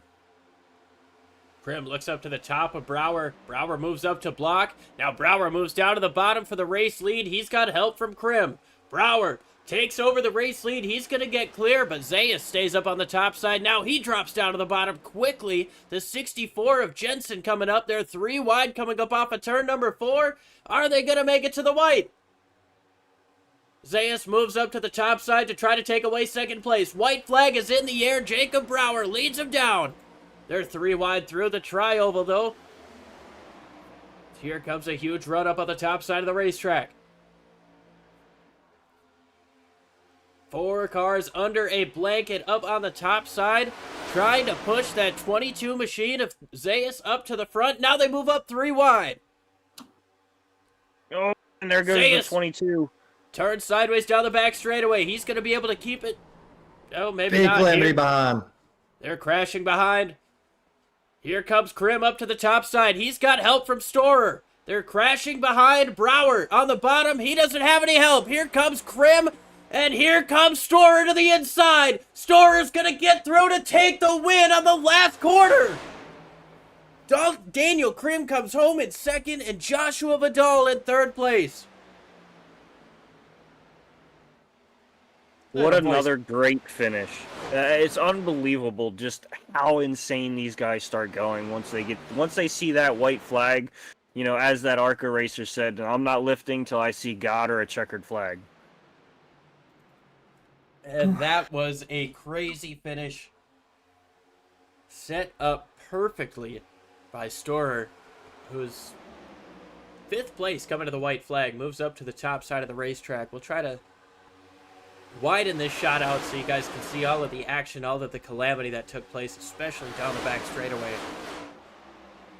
It's just like you called it. Brandon tandem drafted Krim out there far enough to where he was the only one that could make a move for the finish.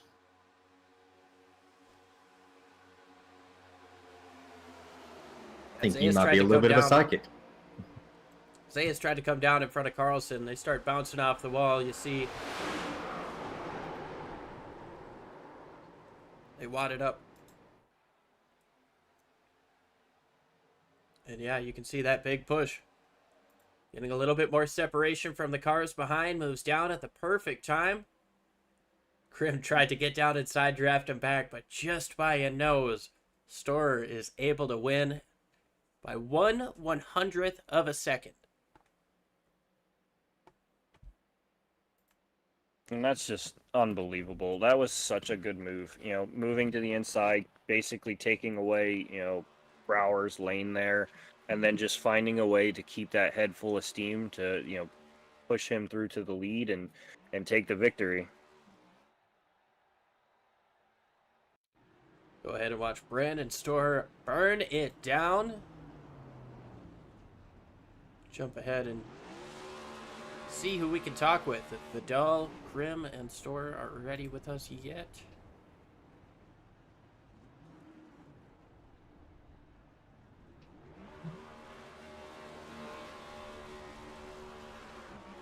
That 83 machine is burning it down.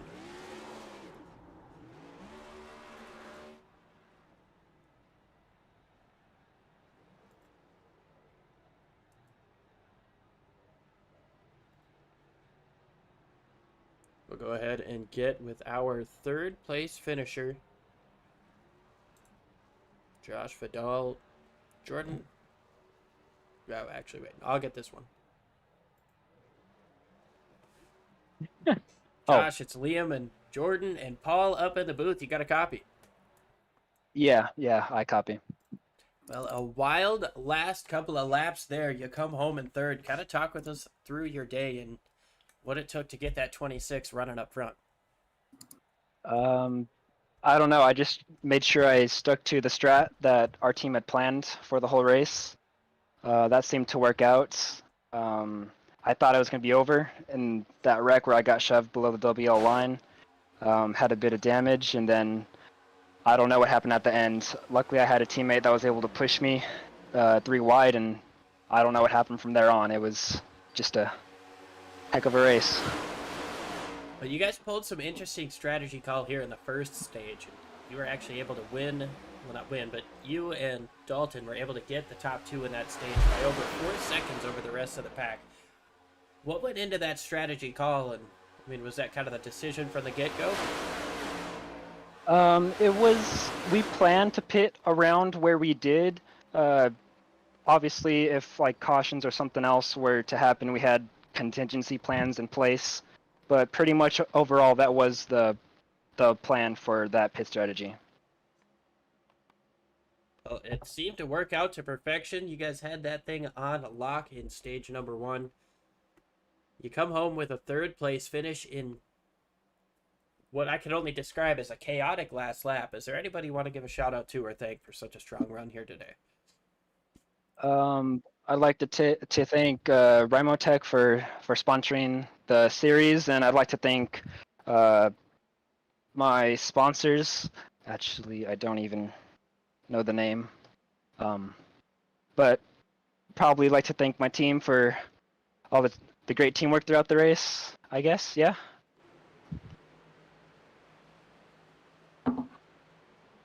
Well, you guys definitely did an amazing job here today. Congratulations on the podium finish. Hopefully we'll be talking to you again next week. Yeah, thanks. All right, now we're going to go ahead and bring in second place Daniel Krim. Jordan, I believe you're with him. How's it going, Daniel? Doing all right, boys. I'll take that.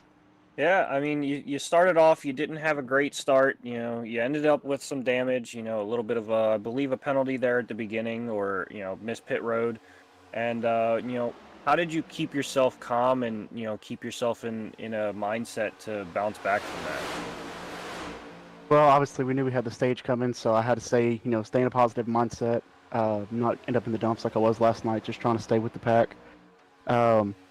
I knew, obviously, I was only one lap down to start. I knew I had to push to get back to that, so I wouldn't get stuck 2 laps down or stuck 1 lap down. That's why I was racing the leader so aggressive, is I did not want to get stuck behind him, especially with it being the 25. And I knew from there, once we got back on the lead lap, it was going to be tricky staying back with me being offset fuel strategy, but it all kind of worked out, and I was able to push towards the end there. Yeah, and I mean, you did a wonderful job, you know, getting yourself right into a position, you know, try to come out with a win, but, you know, you come up just short, sitting in second, but, you know, a great points day for you, but, you know, did you think there was anything you could have done a little differently, maybe keep that, that 83 behind you? Yeah, I should have doored the crap out of him one more time before we got to the tri-oval. Maybe I would have stopped his momentum early enough. But no, seriously, Brandon's a good friend of ours. Wanted to kind of have a clean race here. I was lucky enough, everybody at the end there was all friends, so I know I could have a little bit more room for rubbing, if you will, without anybody getting too pissed off there. And you can't ever hate a good race with friends, you know. Probably take that run a little differently, but I knew when I got to the 3, I was like, I knew I wanted to work with him on that start. That's why I picked him on the last start there. I wasn't wanting that run as early as I got it, but I just took it because I knew I had it, and I still got P2 out of it, so I'll take it. Yeah, definitely, you know, from a nightmare situation back to, you know, a second place finish. But before we let you go, is there anyone you want to shout out or mention? Definitely got to support the hometown crew in Hendersonville, Tennessee. Brian's Motorsports is on the hood. Shout out to everybody with my personal truck build with Rough Country, Boston Wheels, Tennessee Square Body. Of course, I got GTS Concepts on the side, which is my design team here. Got All-Star 15, Nerds Doing Nerd Things, Detoured by Designs, McConey Setup Shop. Shout out to my guy JP Customs for the awesome photography, Honey Hill Farm, and then the Off and Turn 1 podcast. Drinking Bros Auto Racing Facebook page, and then of course, if you saw the back of my car, go hit up Beard Struggle and use CRIM20 for 20% off. Sounds wonderful. Thank you for taking some time to talk with us, and we'll wish you luck for next week. Thanks, boys. See y'all later. All right, and now we are left with our winner, Brandon Storer, getting it done by just about a nose here at Daytona over Daniel Krim. Walk us through that last lap and how the seas split for you and that last corner move that you made. It was crazy that last lap. I wanted to stick with my teammates. I mean, Steven Timko, Jonathan Cogswell, they were doing fantastic on that high line. And it just on that restart, things got a little clogged up. And I went to the low side thinking they were going to be able to get down, and it just didn't happen. And enough moves are being made at the front by some of the other teams that it slowed it down, and I got a huge run. And I was able to get behind Daniel Krim, who is he's a buddy of mine, actually. So my intention was to push him to the start-finish line until I saw that 3-car slow up a ton coming out of 4, and I thought, you know what? I got a shot at this. So I went for it, and I'm happy he raced me clean. I'm thankful for that. Glad we could put on a great show for the fans. Now, we asked him if there was anything more he could have done. He said if he would have doored you a little bit harder, he might have had a shot. He would have liked to do that, I bet, toward me a little bit harder. That sounds like him. But no, he raced me clean, and I appreciate him. Paul, you raced with these guys. Is there anything you wanna ask or tell your leader here, your race winner? Man, I don't know how he started 8th on that last restart. I don't know how you managed to find the runs, find the holes to be able to get the win like that. Just a heck of a job, and hope I can do that one day. You just got to drive as smooth as Ricmotech equipment. That's all you got to do. Perfect plug there. Jordan, got anything for our race winner here today? Not. I mean, we covered it all. Just congratulations. A great run there at the end. Nice move, and wish you luck for the next week. Absolutely. Thank you. And if I have a second, I'd like to thank my sponsors. Is that cool? Yeah. I'm gonna ask you another question, then we lead into that. Yeah. But there was a time where you had 2 of your teammates lined up right behind you, and a crash came up, took them out. Were you concerned at all to lose those teammates in the lead draft? I was a little bit concerned about it, but in all honesty, we came into this race and we said to each other, we work together, but we race together. We don't stop racing to help each other. At the end of the day, we got to put cars up at the front, and the only way to do that is to race. So I knew they were gone from that moment, but I also knew, though, that I had to rely on myself regardless, and the support that the team gave me and motivation. So I wasn't concerned, but I hated to see them get tore up, and wanted to see them be able to maybe take us 1 through 4. But maybe next time. Well, after a fantastic race here, a little bit of overtime, you got the job done by just a skosh over Daniel Krim. Is there anybody you want to give a shout out to or thank for such a strong run? We always do that at the... Sorry. Yeah. I'm still all crazy right now. Like, I was screaming and yelling about it, the win. So I apologize for messing that up. But yeah, I want to thank, obviously, the 5280 SimSport team. Everybody who's racing with us, Joe, Steven, and Jonathan. I want to thank our sponsors. So on my car, I've got, AJ All-Star 15 TV. I've got Drinking Bros, but a big supporter of us is Wanderers Rentals. If y'all haven't checked them out, if you're looking to go to Ohio, it's a great opportunity to be able to rent a camper and have everything set up for you. So check out Wanderers Rentals on Facebook. They're a big supporter for our Xfinity team and our Cup team this year. So those are our shout outs. Well, awesome stuff, Brandon. Congratulations again on the win here. Daytona is definitely a special place to win on. So shout out to you for that, and hopefully we'll be talking to you again next week. Hopefully so. Let's do it again. All right. Well, that's going to about do it for us here on Sim Racing Media. But before we let you guys go, before we give you the results, I got to ask, Paul, is this everything you ever dreamed it was? Yeah, I had a lot of fun up here, cracking a couple jokes with you guys, watching some great side-by-side racing. Some, a fantastic finish. What more can you hope for being up here in the broadcaster booth than a fantastic side-by-side finish at Daytona? Well, we can't thank you enough for joining us, and it was great to have you up in here and be able to lean on you for a little bit more of the league knowledge here, as we're still a little bit new to you guys, but had ourselves a phenomenal show. Jordan, what did you think of the race today?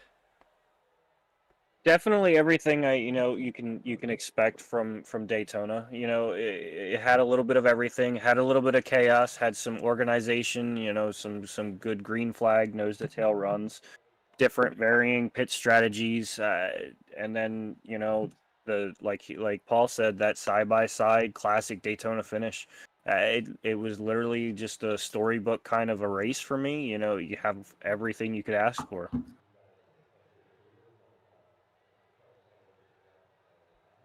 Phenomenal show here, and without further ado, let's go through our race results. That's not the page I want. Let's do that one instead.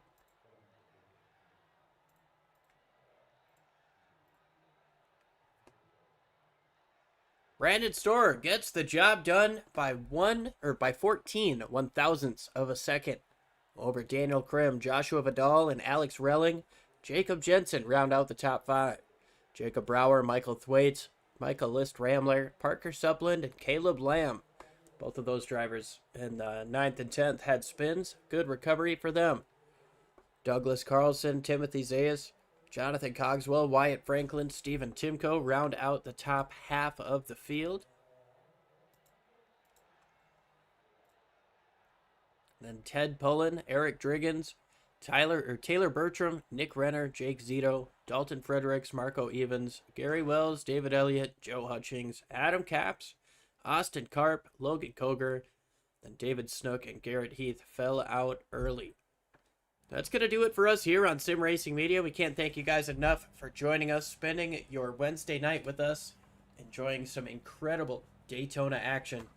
Brandon Storer gets the job done. We'll be back live on Tuesday night for the Xfinity Series next week, and Wednesday again, same time, same place for the Cup Series. Thanks again for joining us. We'll catch you next time, and as we close out, just that friendly reminder as you walk through the streets of life, please don't play in traffic. Thanks, folks. Ricmotech, high-performance sim racing equipment. There's only one place to go, ricmotech.com.